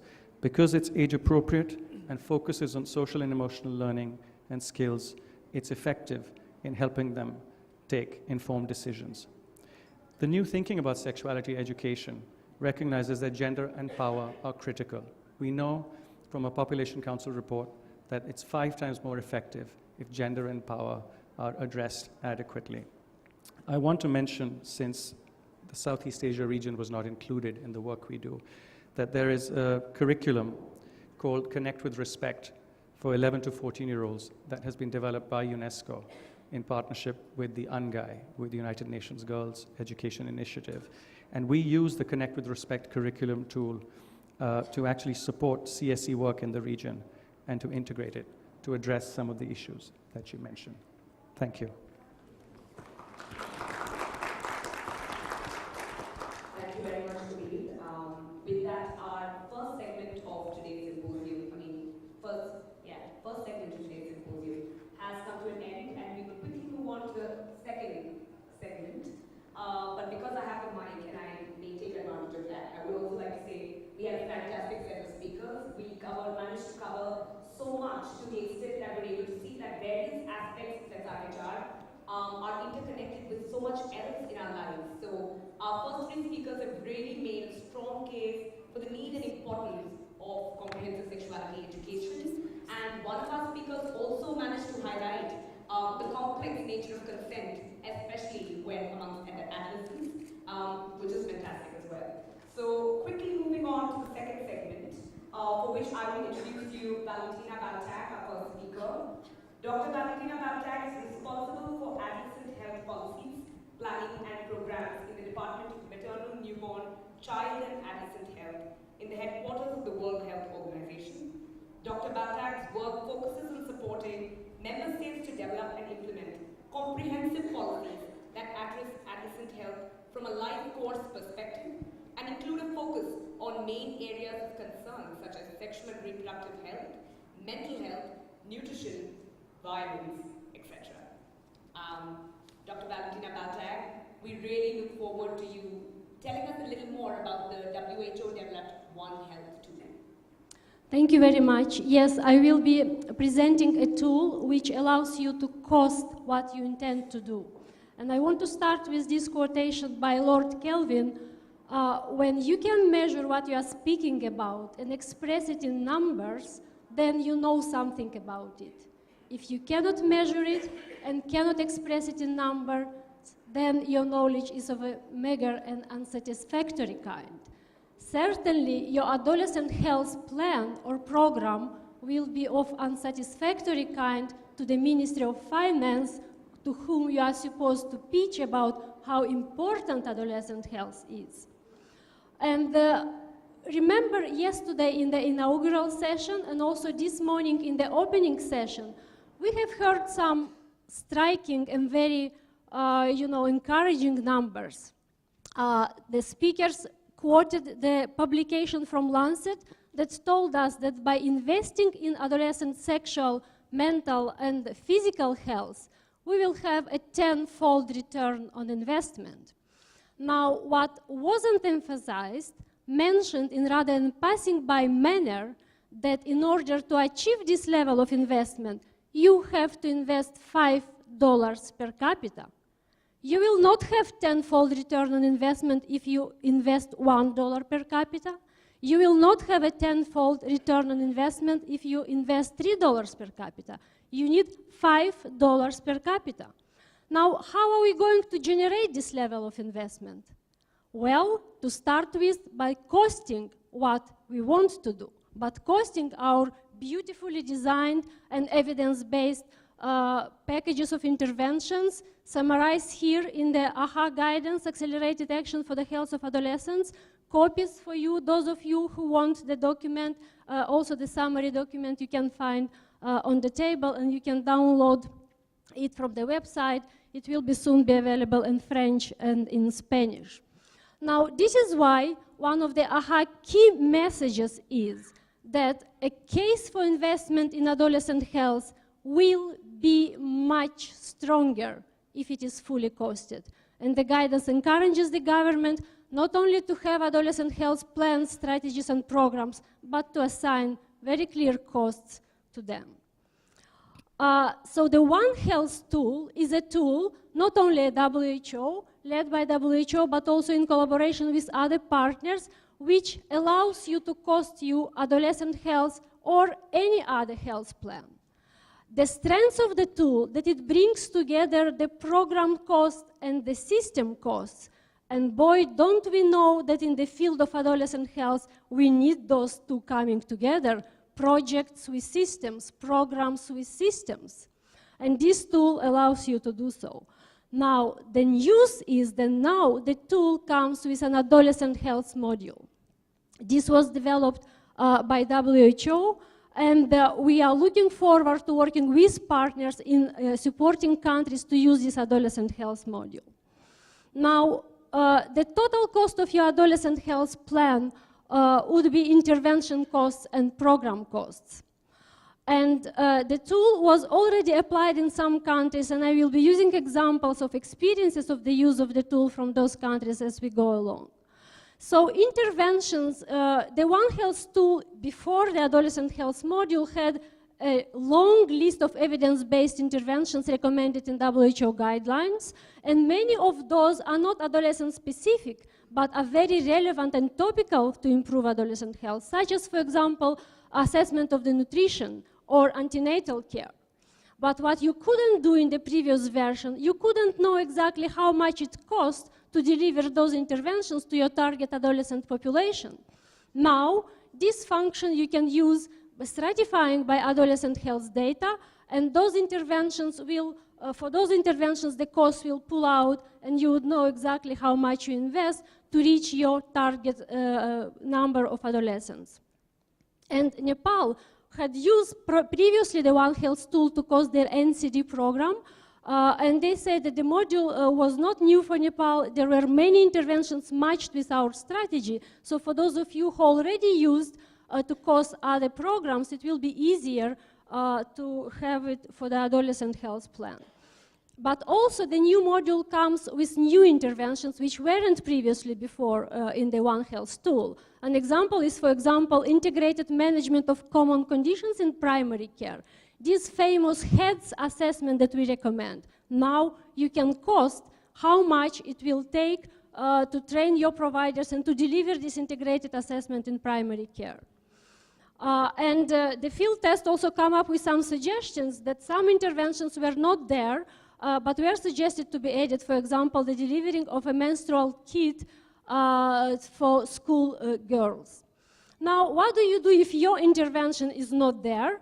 Well, first of all, think why it is not there, but then if you are convinced it is an evidence-based intervention, don't worry. You can customize and put it in the One Health tool. And this was the case in Bangladesh, for example, when many interventions that were in their plan weren't in the One Health tool. So you have this option too. The users also liked the fact that you can match the intervention to target ages, so you can select subgroup of adolescents whom you want particularly reach with this particular intervention, and this was much appreciated by the users. Now, the program's cost, as the field tests show, and as we know, are the biggest bulk of the costs or the incremental costs for an adolescent health program. Because the cost is not about only the cost of the interventions. Many are being delivered by our health systems routinely. The problem is they are not reaching adolescents, or they are not reaching adolescents with the intended quality. So program costs, and you see the components of those program costs also are embedded into the One Health tool, so you can see how much it will cost to improve the quality of maybe what you are already doing, but the quality for adolescents specifically. This has been said, though new interventions have been added in the program cost, which is the provision of teacher training on promoting physical activity and teacher training for counseling and education on sexual and reproductive health, puberty, and menstrual hygiene management. Well, this is beautiful, because now not only can you cost a program within the health sector, you can cost your school health program with the One Health tool. And finally, this tool allows you to cost your plan by various targets of scaling up, so you can have an intention to scale up by 80% of your target population, you can cost it 90%, and so on. Also, those of you who are interested to track their particular contributions, I mean the partner organizations, because of your budget requirement, you have to report on how you spend the money that the tools entitles you to do so.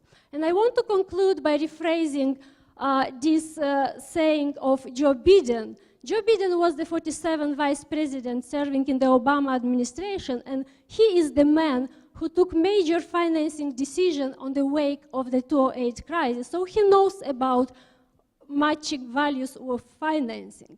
So I would like that we all stop to talking about only how important adolescent health is and how much return on investment we will have. Let's put it in our budget and hold our governments accountable. So if they value adolescents really, then we can see financing flowing and following it. Thank you. Thank you, Valentina. You costed us a bit more than 5 minutes. But we agree that strategic planning as well as costing is really critical, especially for programs which are new and require more attention from the governments.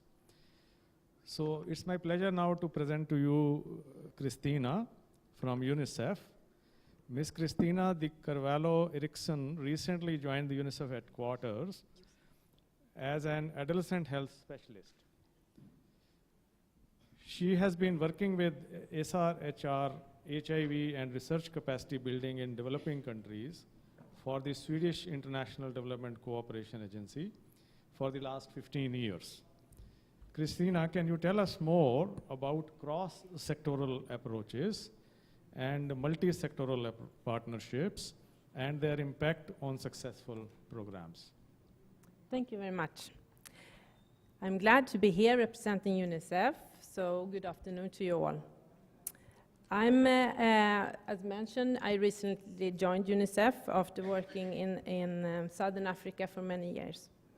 And recently from Mozambique, where I met some extraordinary adolescent girls and boys.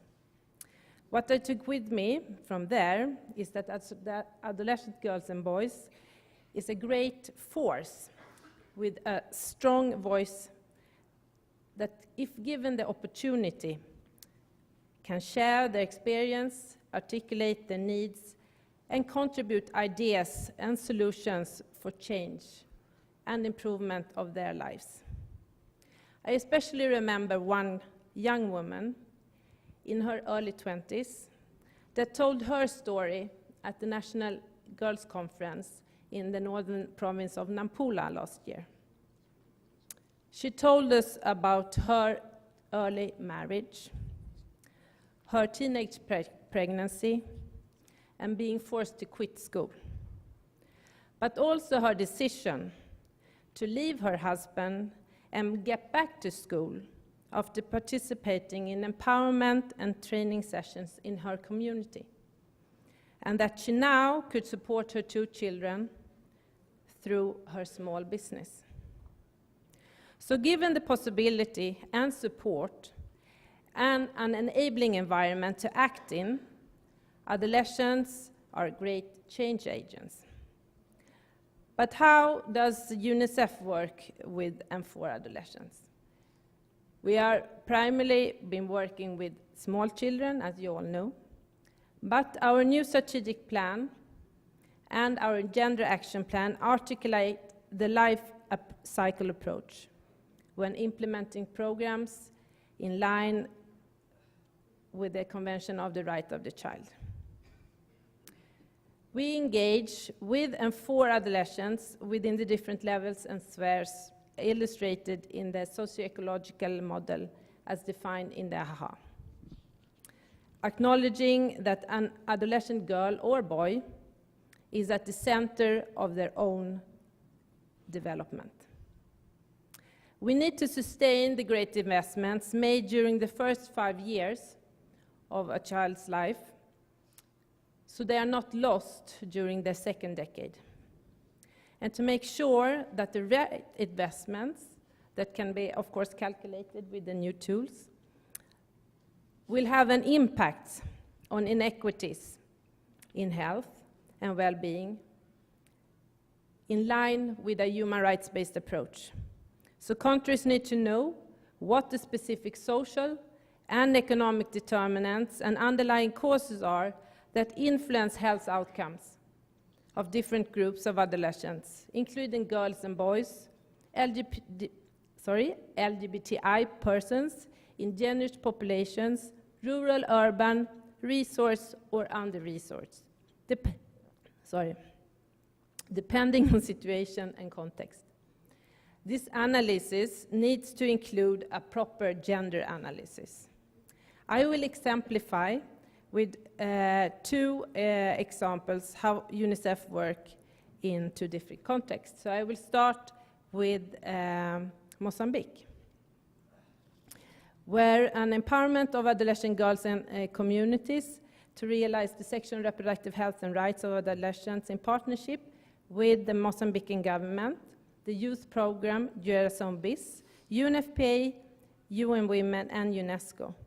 And the approach is the girl at the center as a change agent and includes 5 components.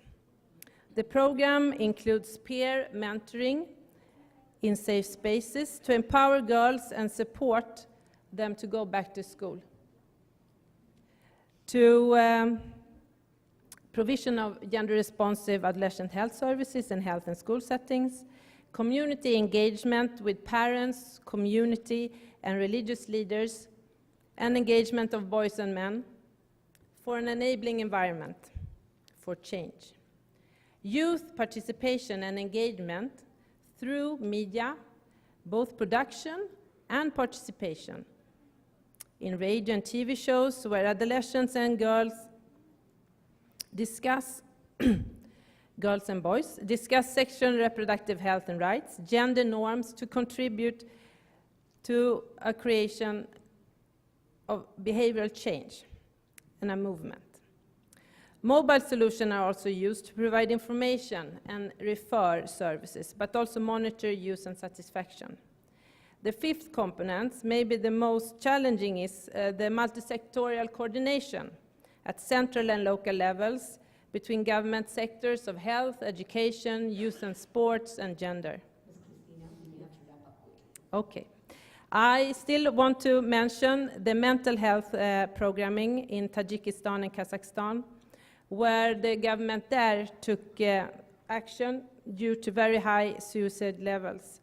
And there the education sector, the health sector is working together with communities to improve parenting and communication between youth and adults. So an environment is improved for their mental health and to speak about problems that arise in their lives. Okay, thank you. Thank you so much for demonstrating through those examples how multi-sectoral partnerships are perhaps really critical for adolescent health and adolescent health programming. Next, I would like to call on stage Gogontwejang Kaladi. Gogontwejang Kaladi is the Executive Director of the Pillar of Hope Project and the Board Chair for the PMNCH Adolescent and Youth Constituency. She is from Botswana. Gigi, as she's otherwise called. Gigi, would you please like to let us know about how it was being an adolescent member of the AHA process and how your role panned out? Thank you very much. Very great moderation skill. Isn't she awesome? Give her a round of applause. I think she's an excellent moderator. You still get 5 minutes, okay? I got you. Great. So thank you very much for having this session, and I'm also happy that I can just share a little bit of my experience having been involved in the AHA framework, making the AHA framework. And one thing I can say is that we all know that adolescents and young people are really important to the Sustainable Development Agenda. We're not only the face of the SDG, but also it's very important to engage us in delivering the agenda for the present day as well as for the future. But we do struggle with having meaningful youth engagement. I think many meetings that we attend, we talk about how can we meaningfully engage adolescents and young people, so much that a lot of us are not even sure what that really means, but it always sounds very nice when you mention it during meetings, you know, and in reports. And I find that it's really problematic because you go at country level, you find governments working on 5-year youth policies, strategies, and they only engage young people for 2 days in a consultation. And in the 5 years of implementing that strategy, young people are not engaged at all. That is not meaningful, and that is not engagement. And one of the things we've been trying to do as a constituency is to see whether we can even have a certain either index or have a sort of a template to say this is a checkbox to say this is what it means to have meaningfully engaged adolescents and young people. Another thing is that at the high global level, it happens, it kind of happens much better in terms of engaging adolescents and young people in decision making. And a good example of that is the AHA framework. We had 5 members of the adolescent and youth constituency of PMNCH involved as members of the external advisory group throughout the process of the AHA, developing the AHA framework. Even at regional level, the WHO Africa Regional Office has been engaging the African Youth Advocacy Network on Population and Development, AFRIEN, in the regional consultations, in developing the flagship program for primary health care, and even follow-up meetings. There's a review for that program in November, and we have AFRIEN members invited to also come and engage in that. But what the problem we have is that that does not trickle down to the country level. And I think you'd agree with me that this is where we need the most action, where the most meaningful and youth engagement of adolescents in decision making and the whole lifespan of interventions is very important. So how do we ensure that we replicate this excellent, meaningful youth engagement by WHO, UNFPA, PMNCH, at country level in the ministries of health, education, and different structures that we have at a national level? So to answer the second part of your question, I'd say that it's important for stakeholders to really recognize the value add in engaging adolescents and young people. And I think sometimes that is misinterpreted. You know, people think we just want to be engaged because, well, we're young, we're cute, and we're the majority, so because we are many, we need to be engaged. But that is not only the reason. There's a value add we can add towards the transformation agenda and the SDG agenda. The first thing is that enthusiasm. We have the energy. I know we're all young at heart, which is fantastic, but we have the physical advantage to being actually young. Second thing is that technology, You know, we are living in the era of modern and advanced technology, and as young people, we have access to innovations that can enhance service delivery, access to information dissemination, and all of that.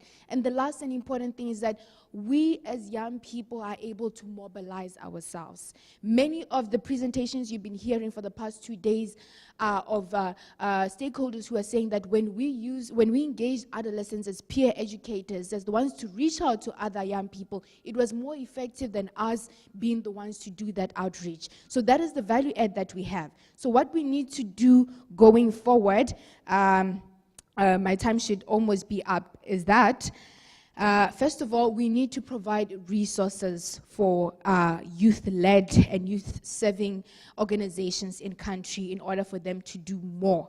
And I think already grassroots organizations do more in providing information and even commodities at country level. But most of us work from our own pockets or with a really constrained budget. We expect youth to play the role of accountability, but that needs resources. So we need to ensure that resources are provided for grassroots youth-led and youth-serving organizations, and also help to facilitate that engagement. I think WHO, it'll be good to see how you create a platform to link the WHO offices as well as the Ministry of Health and the youth organizations in country, because sometimes doing those introductions on our own is not easy. And the last point is that as PMNCH youth constituency, we also have the advocacy toolkit that we developed in partnership with Women Deliver, and is meant to complement the work of the Iaah.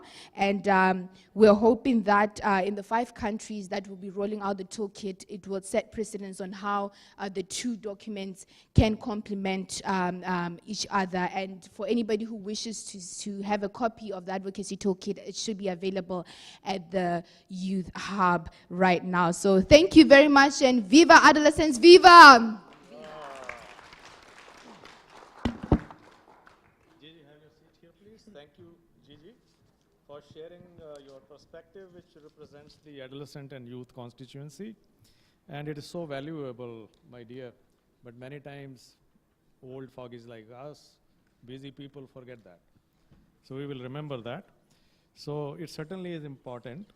So Anshu probably will support that.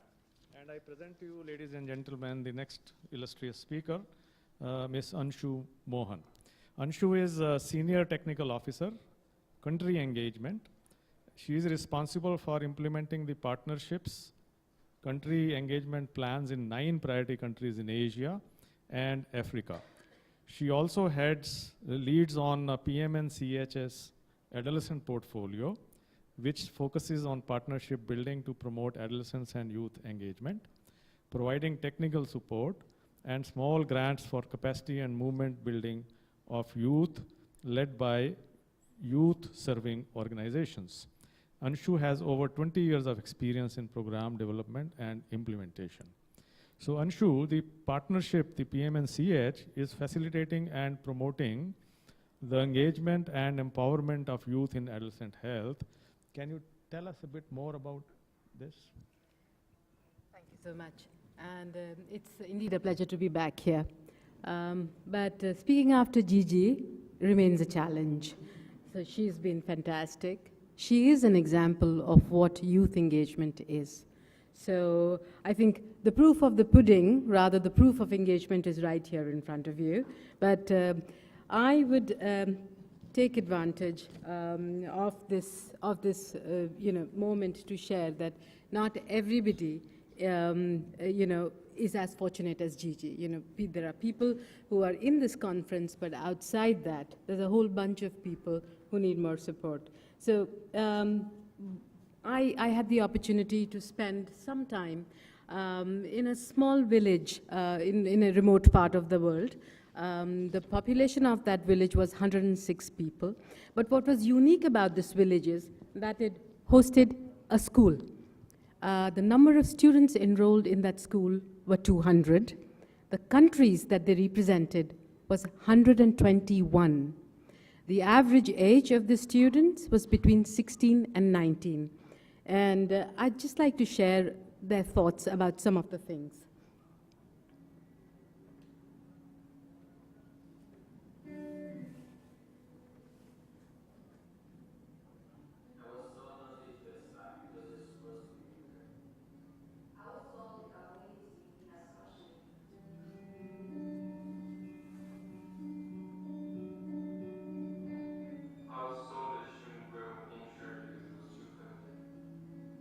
I was told my skirt was too short when I went to my first party.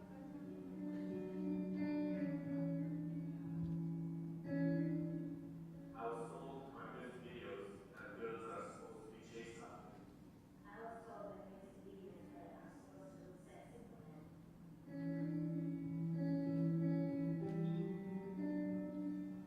I was told by friends it was cool to catwalk girls walking down the street.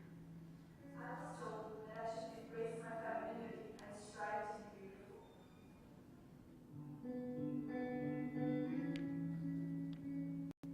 I was told that I deserved a woman to take care of me, just because I'm a man. I was taught that I should not question or talk back to a man in my community. There's plenty more. This could go on. But my question to you, I mean, because the topic was gender and gender perceptions, it will find resonance with most of us in this room. But my question to you is broader, that the world that these young people inherit is biased with our perceptions, our beliefs. They inherit our prejudices. This is what we've taught them. But do we create spaces for them to fight their own battle? Gigi spoke about engagement. Do we create tools? Do we create spaces to empower them, to build their capacities, to be able to come to us, to use this as a space, safe space? Yes, this is where PMNCH steps in. PMNCH does that. We do create a safe space for young people. We do try and build their capacity for them to be able to engage with us on equal terms. Gigi again said in the morning, well, if you don't have a space at the table, be prepared to come and sit on the floor. We try to do a little better than that. So PMNCH, our mantra is, ask not an adolescent what you can do for them, ask them what you can do with them. Meaningful youth engagement is the heart of PMNCH's work because we do see the value and the necessity of working with the SDG generation, the leaders of today. PMNCH is the first multi-partner platform to give adolescents and youth organization visibility and voice in the SRMNCH space.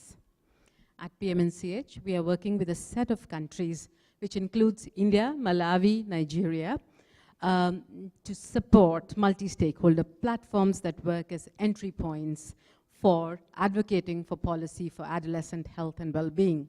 And for those of you who are tuned into the conversations that are happening in New Delhi, you would know that yes, last week there was a meeting of the RMNCH coalition and the adolescent health and well-being was identified as one of the key priority areas. And another piece of news that would be of interest to you, that on that table was a youth-led, youth-serving organization, and which is a win-win for all of us. As a program manager who's worked on adolescent health, I confess I was one of the midwives for the RKSK. I know it is difficult for adolescent health and well-being to be a programmatic priority for program managers.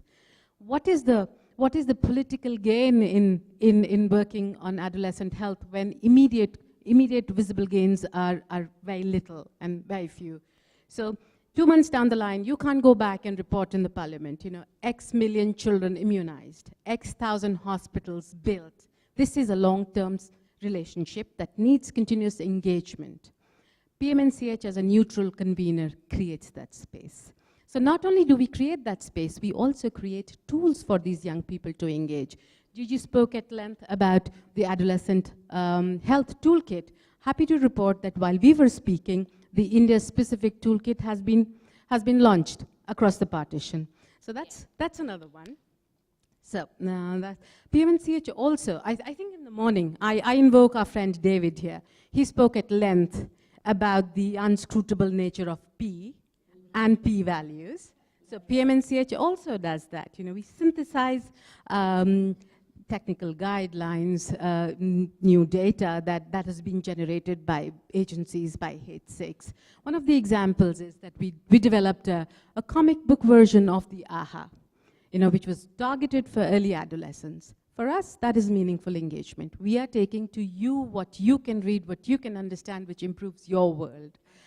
See, some of the other things that we do include is the mentorship program, which is in our organization. We Your 5 minutes are up, so you will quickly. yeah, winding up.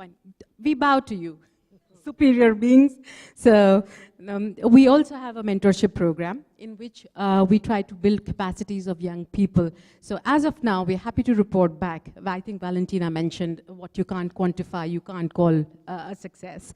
So we've matched 50 young people who are mentees and they're part of the adolescent and youth constituencies to mentors. 5 areas in which we are trying to build capacities: communication, governance, advocacy, and accountability. Anybody in this room who's interested in becoming a member of the AYC or the partnership, we're happy to have a word with you late after the session. Thank you so much. Thank you so much for informing us about the strategies that PMNCH has adopted to, in fact, place youth right at the very center of youth adolescent health work. But our next speaker, Shovik Pine, is probably going to agree with me when I say it is really, really hard as it stands to be able to hold governments accountable or influence any kind of policy as a young person. Dr. Shovik Pine is a youth advocate on sexual and reproductive health and rights, who is currently working as an advocacy officer at the YP Foundation. He is a fellow under Youth Champions Initiative by Rise Up, and which is the Public Health Institute California, and the David and Lucille Packard Foundation, and recipient of Deutsche Akademische Austausch, something which he can pronounce to you later, but I will call DAD Scholarship. Forgive my ignorance of how that is pronounced. But Shovik, yes, Shovik is also my colleague. So Shovik will be talking to us a little bit about how we can strengthen youth advocacy with the government.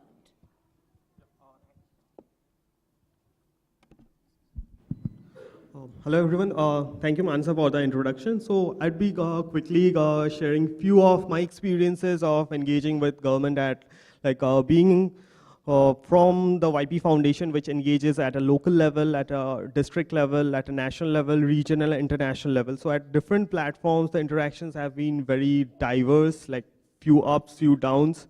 So would like to share a few of the examples, like at a local level, while for seeking the sexual and reproductive health services, so we did an audit done by young people themselves. They went to we developed a tool through which the young people went to the service centers and in a mystery client method sought those services, and there had been varied experiences. Like just for example, if the girl went with some signages of being married, that girl was treated with much decency, while the same girl dressed up a little different and with no signages of marriage wasn't treated equally.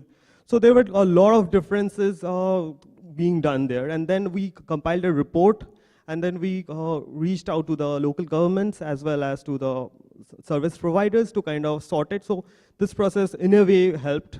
Another example, we did a safety audit where young people themselves in a part of New Delhi used a tool where they sort under different parameters how safe that space is perceived by themselves, like whether there's enough lighting there, is there enough people around, is there any police outpost there. So out of that also we compiled a report, and again with the help of the local government we could set up a police post, we could make the roads more cleaner, we could make lightings available in the road. So these have been some of the good and positive examples how young people themselves could interact with the government and kind of seek accountability and find results. So while at a state level also consultations have been done, bringing together all the important stakeholders relating to SRI services and comprehensive sexuality education. So often ministries talk of convergence, but actually the vision did not translate at the implementation level. So even the stakeholders who are supposed to be in convergence have no clue like where to converge and how the program implementation is converging. So these consultation meetings had been also very helpful, where young people themselves share their experiences while they seek their entitlements from the different stakeholders, how they have been benefited and where they have been faced barriers and challenges. So those could have been addressed in few spaces. Talking of few national level engagements, like during the SDG process since India presented its voluntary national review this year at the HLPF, so there were a few consultations done. So what the consultations were announced very late, so most, it was a very cherry-picked, most were not invited even, and while the consultation, the way it was kind of framed, that it was mostly panelists, senior people who are from the ministry were speaking, while young people and even other CSO stakeholders hardly had like 5 minutes at the end of an 45-minute long panel to just maybe ask questions, and that's all. So that seemingly is not the best form of consultation. So at a regional level, and the good example, maybe this is an organization called Arrow, who just before the regional HLPF, which is the Asia Pacific Forum for Sustainable Development, organized a youth forum where young people across Asia Pacific came together. They developed a call to action. Then it went through the CSO forum and also in the HLPF. So this is a meaningful youth participation where youth voices were together, collated, made into a declaration, and then we could negotiate on the tables during the interministerial meetings. So working with the government sometimes becomes like very tricky because they do not consider young people as a very strong constituency.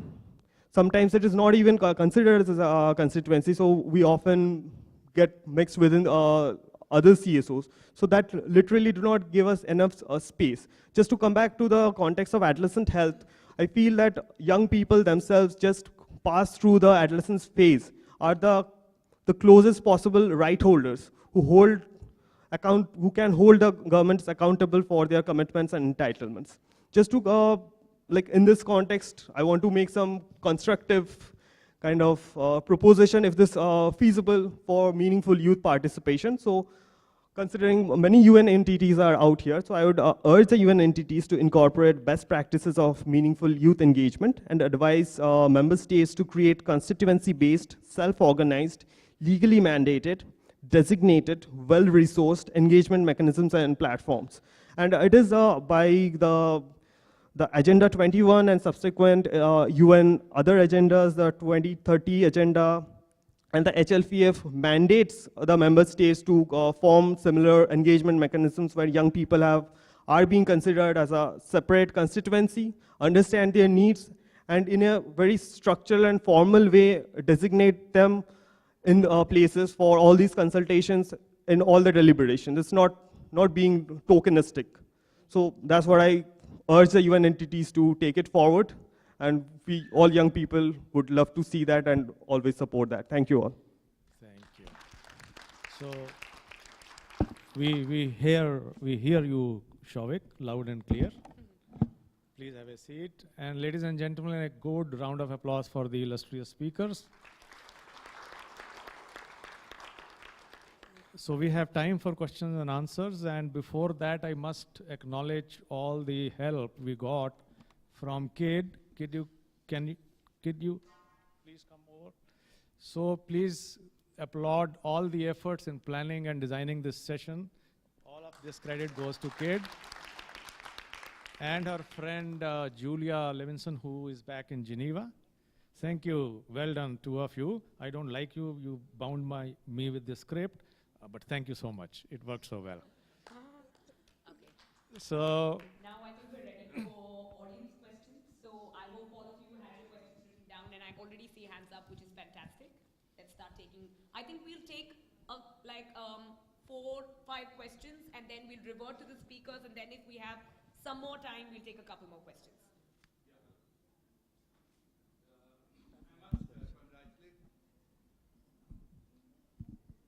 I must congratulate all the speakers for being very precise, and we had quite a varied perspective. I am a little concerned though, because besides UNESCO, Sardar guy, speaking briefly, tangentially about substance use prevention, no one else has spoken about substance use among adolescents, even though this is a mental health focus. Now, having mental health focus, and we're looking at sexual health as well. So I am working with people with substance abuse problems. And I feel that I've noticed that even UN ODC is completely missing from the UN family here. The UN ODC is the stepchild, I think, because we need to look at people with substance abuse problems. And you've quoted about 3,000 deaths overnight. Someone else has quoted about, sexual abuse. But unless you give us the figure of how many people among them were substance users, I think Lord Kelvin might say that the figures are useless. Okay. So, Thank you. We note this. So this is very important, and it's of great concern to me that no one is looking at this issue.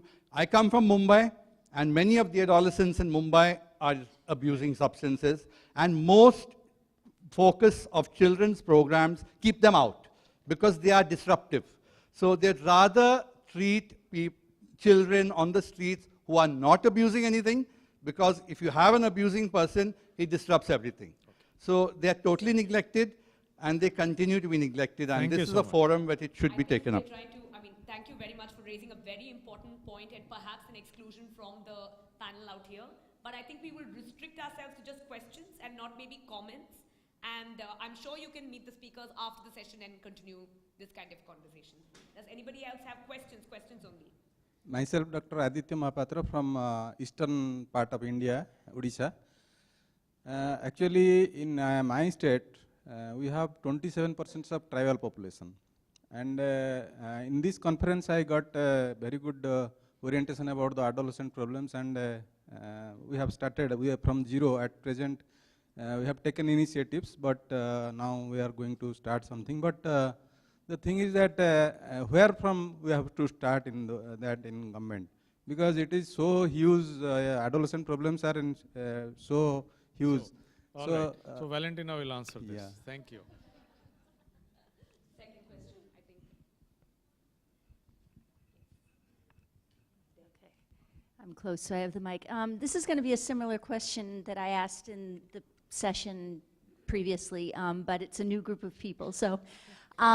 Yeah, Michelle Goudreau with World Vision, and we're, like UNICEF, we're moving from a more strictly child focus into adolescent health, and we're really thinking through our mechanisms for responding to adolescent health issues, and we already do a lot of work with community health workers, and we're really wanting to think through and figure out to what extent can we continue to work with community health workers around issues like mental health, like sexual violence, violence in the homes. To what degree can that be done responsibly and in a do no harm way with those considerations in mind, knowing that CHWs often are the ones who are seeing these things first before adolescents, or maybe adolescents will not, self-report themselves, go and seek for help, but community health workers may be seeing this in the homes. How can they get involved responsibly? What are the do no harm considerations? Any of our speakers with programming experience can take this question on, I would imagine. And the lady in white, I think she raised their hands first, to be fair. Hi, I'm a doctor in WA and I work in pediatrics and adolescent health, but I also work with a lot of refugees and asylum seekers, so my question is based around that. So we talk about rates of sort of sexual abuse throughout all of this. That's been mentioned quite a few times, and there is a very comprehensive policy that you had on how to manage it. In areas of conflict, you have hundreds or thousands of cases of sexual abuse in a 24-hour period. And yet in those settings, there is no acute or ongoing care provided to young people who are often the targets.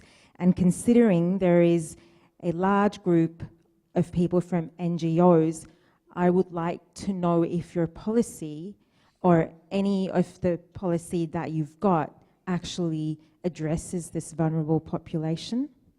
Thank you so much. Again, any of our, I think our panelists can, many of our panelists can kind of jump into this one. Also, there is a session tomorrow on humanitarian situations, crisis situations, and response to adolescent sexuality and health going on in the youth track, probably in the ground floor. So you could catch that session as well and maybe post this question again, or maybe you'll find your answers there. The person behind you, I think the gentleman raised his hand first, and then. Thank you. Doug McCall, International School Health Network, and obviously my question will be about that setting, school setting, which is an important setting for promoting adolescent health. My question is going to be introduced by a comment, and I was very appreciative of the One Health tool because it helps us recognize that costs are very important. I'm going to talk about the other cost, which is time. There's time and money. And we've already heard the many different issues that schools are always asked to deal with in their core curriculum, or health curriculum, life skill curriculum, or in their core health education program. We don't know this answer. Researchers have not addressed this answer, but I asked the panel, to what extent have you thought about what time you need to take up in that core health education or life skills program for your particular issue? How much time do you really need as opposed to how much time you want to have? And do you have research or experience that can answer that question? So are you addressing your issue as an external thing to that core part of the school, or are you really trying to fit within that core part of the school? Thank you. This looks like a tough question, and I think we'll kind of stop with this question, get the panelists to sort of respond to the questions that we've collected, and then go back to the audience if time permits. Yes? I also wish Kabir Singh had kind of been there, remained to be able to answer some of these questions, especially the last one. But Kabir Singh from UNESCO had to go down for his next session, which is a satellite session, which all of you can kind of walk into right after this session. Don't leave yet.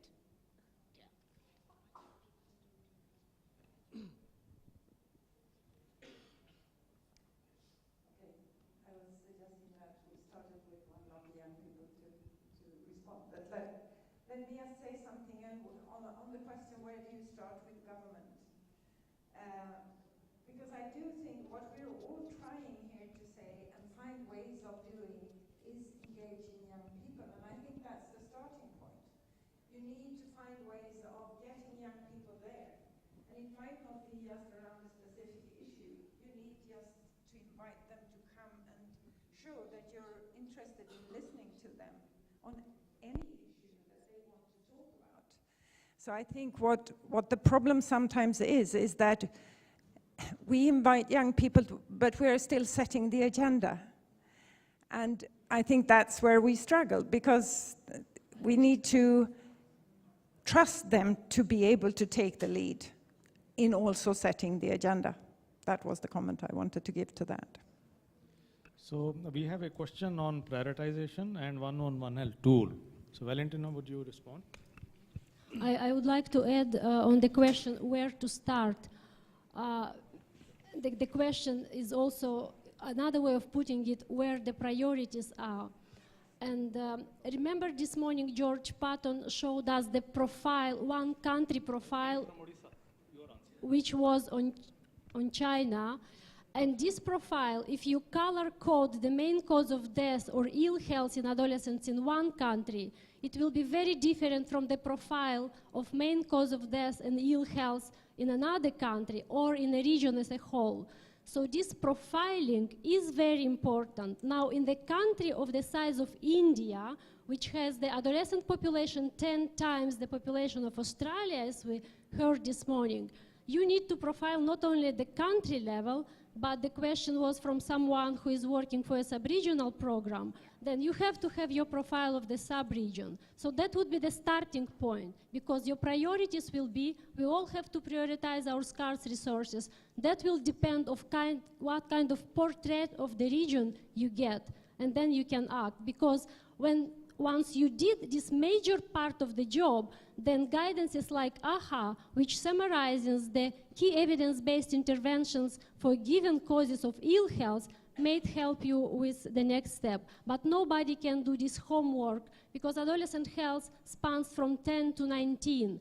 And the spectrum, the scope of issues in adolescent health is nothing to compare with the spectrum of issues that we have in programs such as maternal newborn health. Everything is there, and everything is over the span of 10 years. So profiling would be my answer for the first step.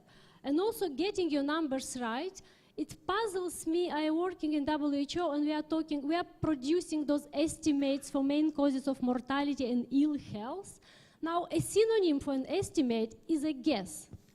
And the effect of mortality, I mean, a dead adolescent is kind of an obvious, and why should we guess around how many are dead? I am sorry to put it this way, but it puzzles me that such an obvious phenomenon like a death of a child, of a mother, of an adolescent, we are having estimates, and most of the country will not have those numbers.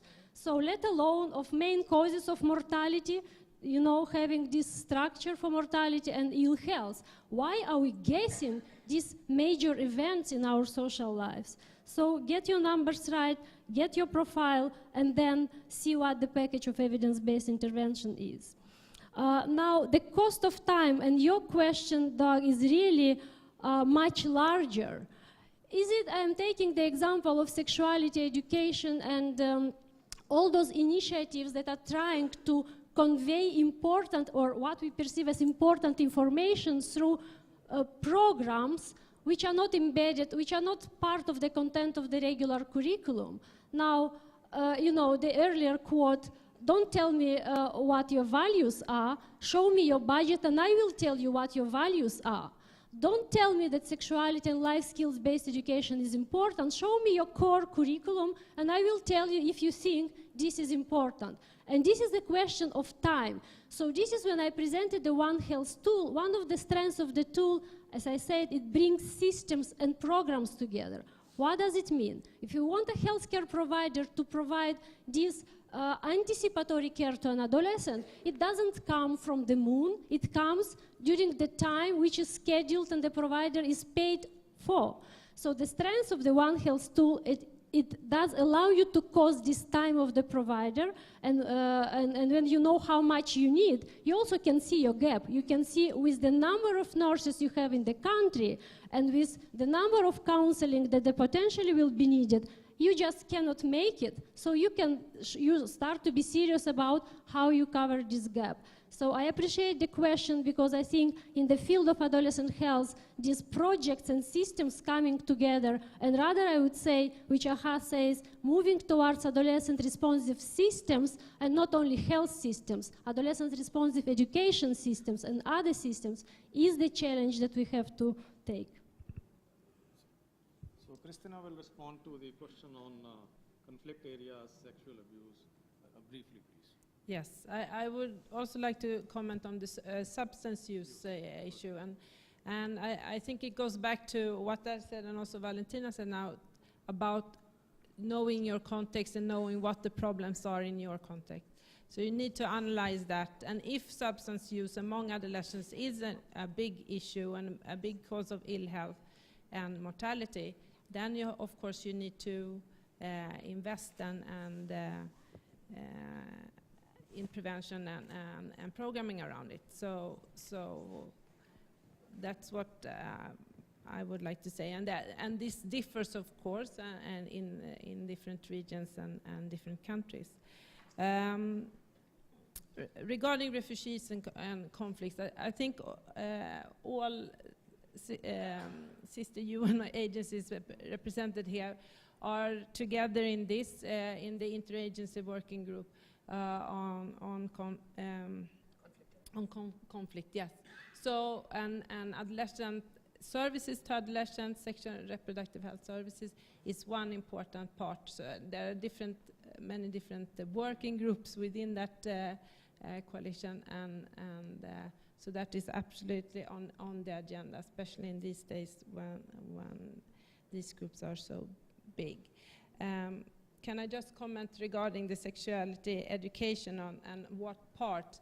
We are working a lot with life skills, and I think we do not only need to look at specific themes and information that adolescents and youths need, but also develop their critical thinking, communication skills, and skills to find information.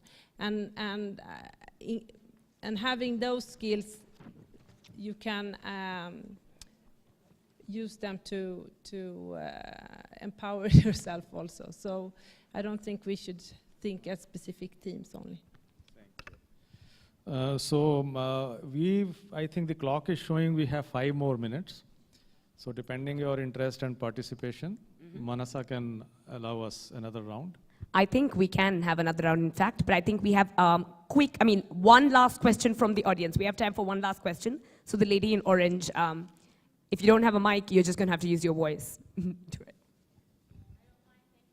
Or I could run away. No, the mic is coming.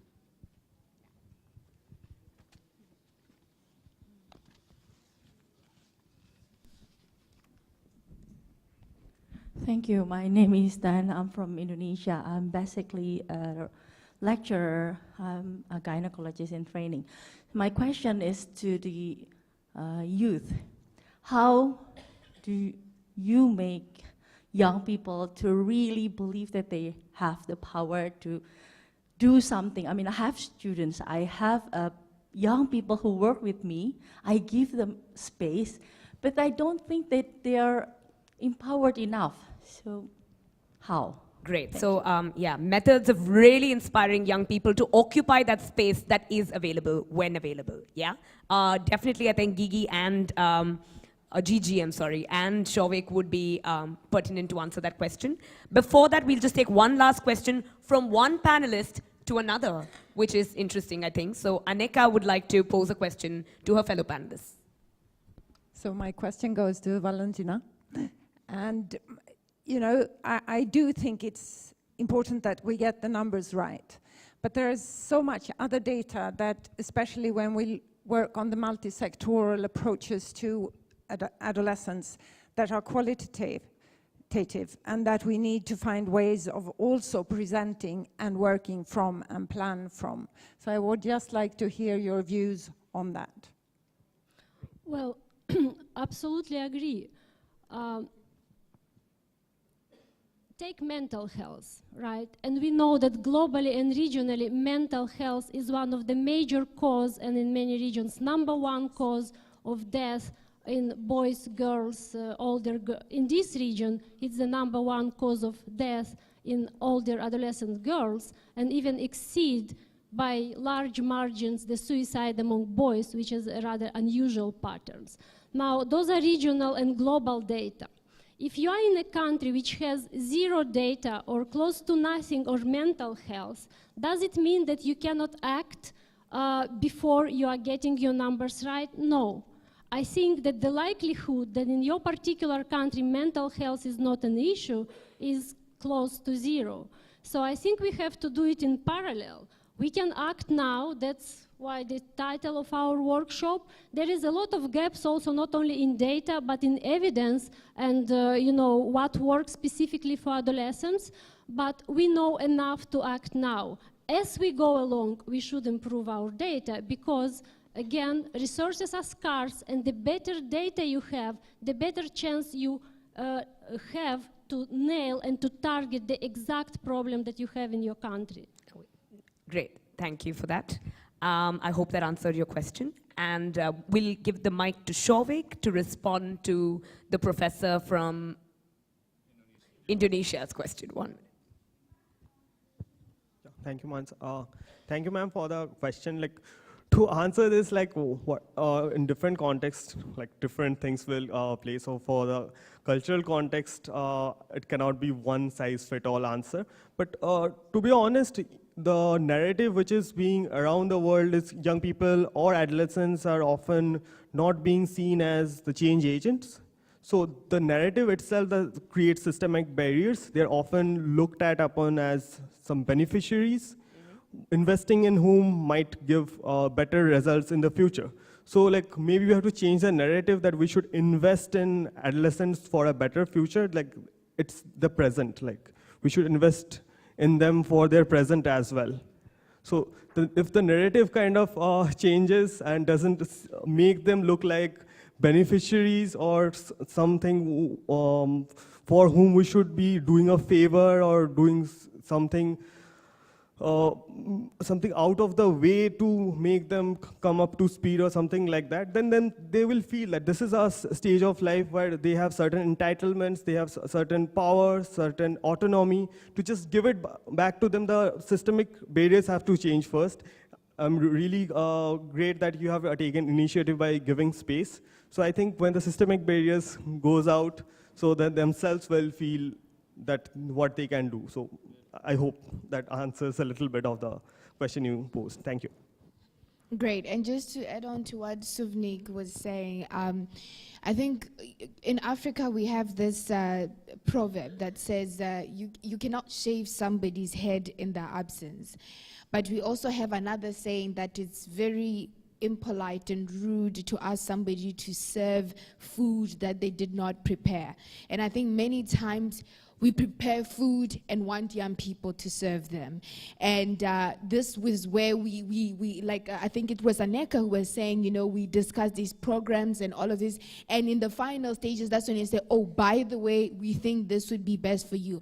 And I think all of you here maybe have interacted with young people, especially adolescents. You'd agree with me that we're people who like to feel in control and in charge of our lives. And even though our parents decide most of the things, we like to feel like we had a much greater influence towards those decisions. So I think the most way to do it is that do it from the beginning, from the onset. Make them feel as part and parcel of everything, the whole process, from even the thinking, the ideas behind what we want to do, how we are going to do them, who we are going to engage when we want to do those things. And the last point is that also we need to engage in a more concrete manner. Sometimes we say, young people, we've given you space, but you don't have capacity. And this is what happens when you look at, when we talk about young people getting into political spaces. We'll say, young people, we allow you to contest for elections. Where do they get the capacity to contest against somebody who has been an MP for the past 20 years? So it needs to also be concrete. And this is why you end up having young people being very frustrated and being a bit more rebellious towards a cause that would have benefited them otherwise. Thank you. Yes. There was the question regarding community health workers. Sorry, we forgot to respond to that. And I think that they are an important link between the health system and the community. And for them to work with mental health, for example, they would, of course, need proper training and to assure the quality of the care that they are providing, and also important to have good referral systems and a health system that actually can take care of cases that they are referred. But I think they are definitely an important part of the health system and a potential for that. Thank you. Yes.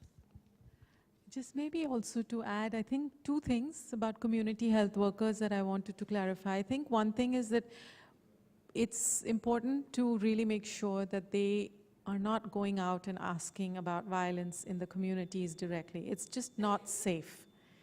Okay, so I just want, because the safety is absolutely critical, and they're putting themselves in harm's way by doing that. Many of the perpetrators are from the community and well known to those children and adolescents. So maybe I just want to make that clear. I think what an important role for community health workers, which we find, is that most children and adolescents are not brought forward to the health facility. They come when it's too late, when they're pregnant. And one of the reasons is there's a lot of stigma, there's a lot of lack of understanding. So the guidelines actually have a whole section on how do you facilitate timely uptake of care.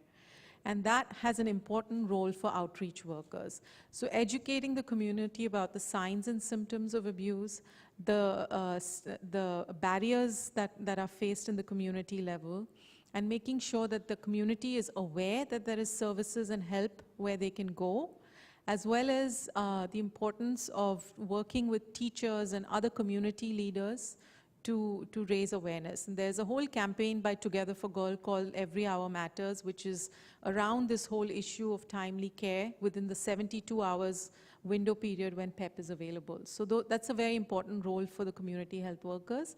And maybe also just for the humanitarian question, the guidelines that we talked about are developed for low resource settings. One of the people who advised us on the guidelines for child and adolescent sexual abuse was MSF. And the psychological first aid, which is a critical component of the psychological support, has been adapted, which is an important way in humanitarian settings to provide psychological support with low resources.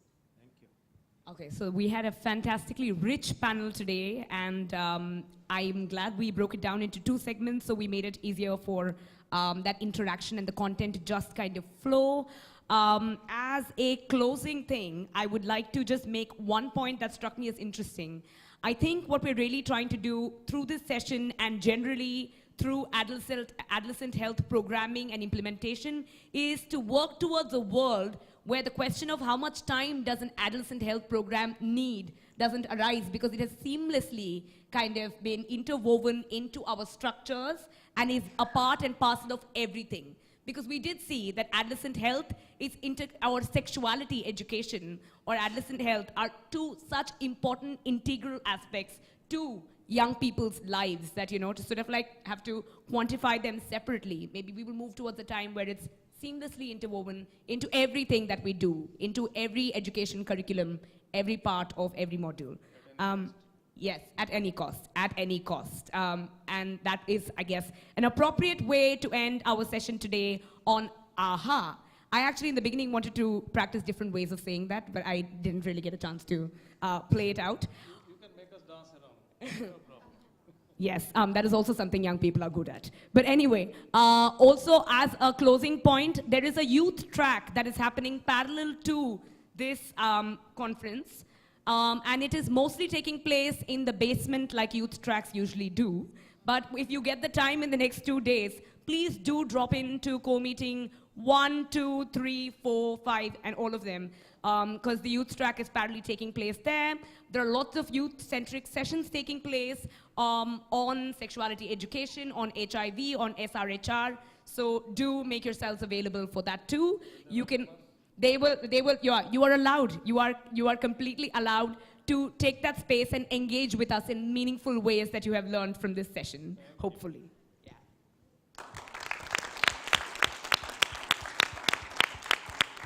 And thank you, lovely audience, for your participation. Thanks a lot, my panelists.